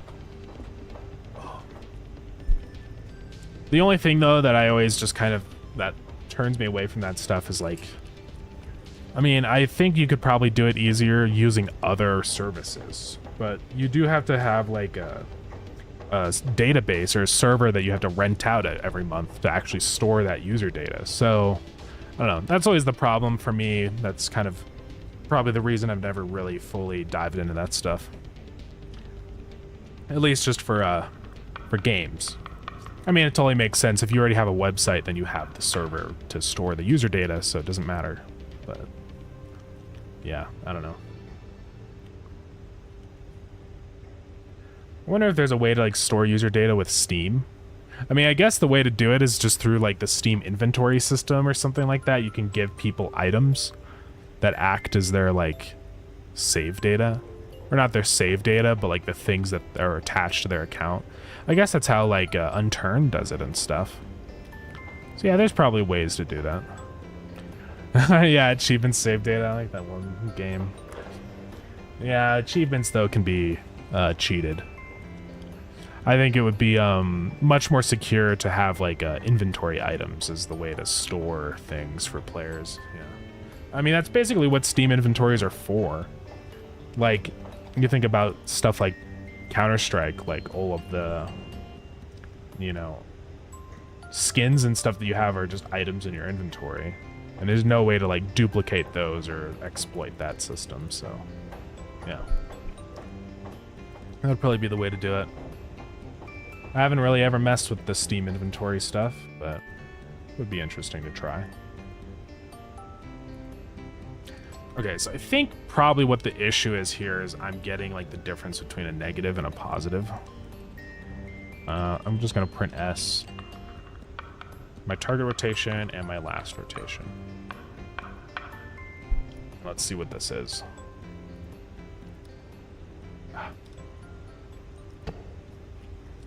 See, because it's going from minus pi all the way over to, or minus half pi to pi.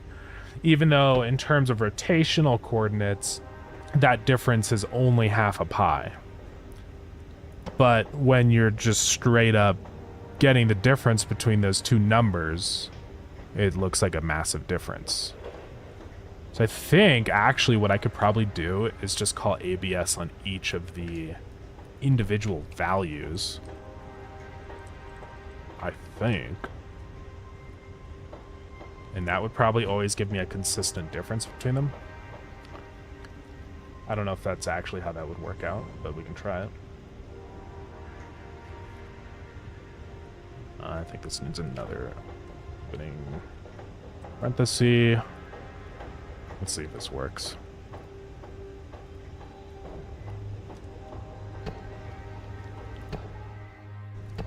Yeah, I think that does fix it. Oh, but that one, for some reason, instantly happened.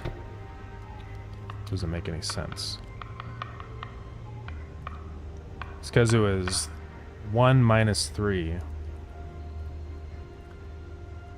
Which ends up with a negative value. So I need to call ABS again. I think is basically what needs to happen here. Okay, let's try this. There we go. That seems to work pretty well. And then if I do like a 180, that should take the same length of time as just pressing the button twice. That one was really slow for some reason. And so is that one. Ah, okay. This is the thing that really sucks about rotational values. You can see the more I rotate it, the larger my rotation value gets, and then the slower it goes. So I can't really just simply do this. I can't just like check what is the value minus this one to get the difference. Because the difference isn't always so obvious.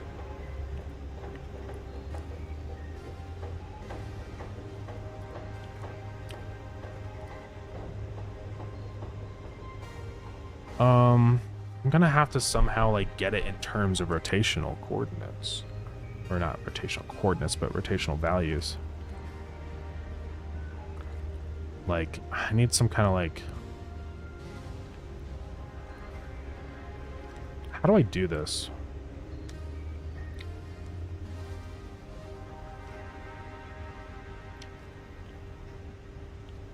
Because yeah, I need to know like the total rotation time. I guess the thing is that if I press this button, I could actually just do it based off of current progress from the last one. That would make more sense, I think.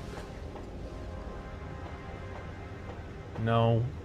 Or actually, maybe. Okay, this will be a little funny. But I could say rotation time is just the amount, or... Yeah, let's say... Oh, god dang it. Funny OBS.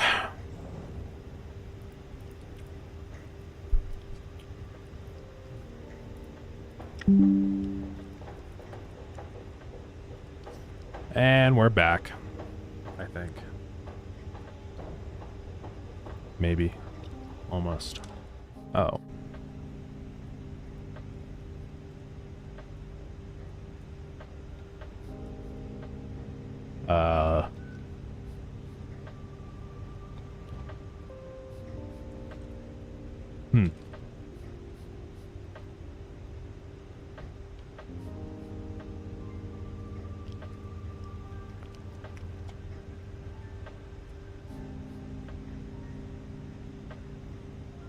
That's quite odd.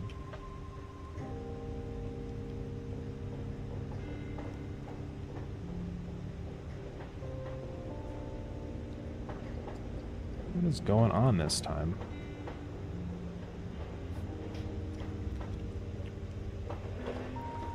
Alright, this is gonna suck.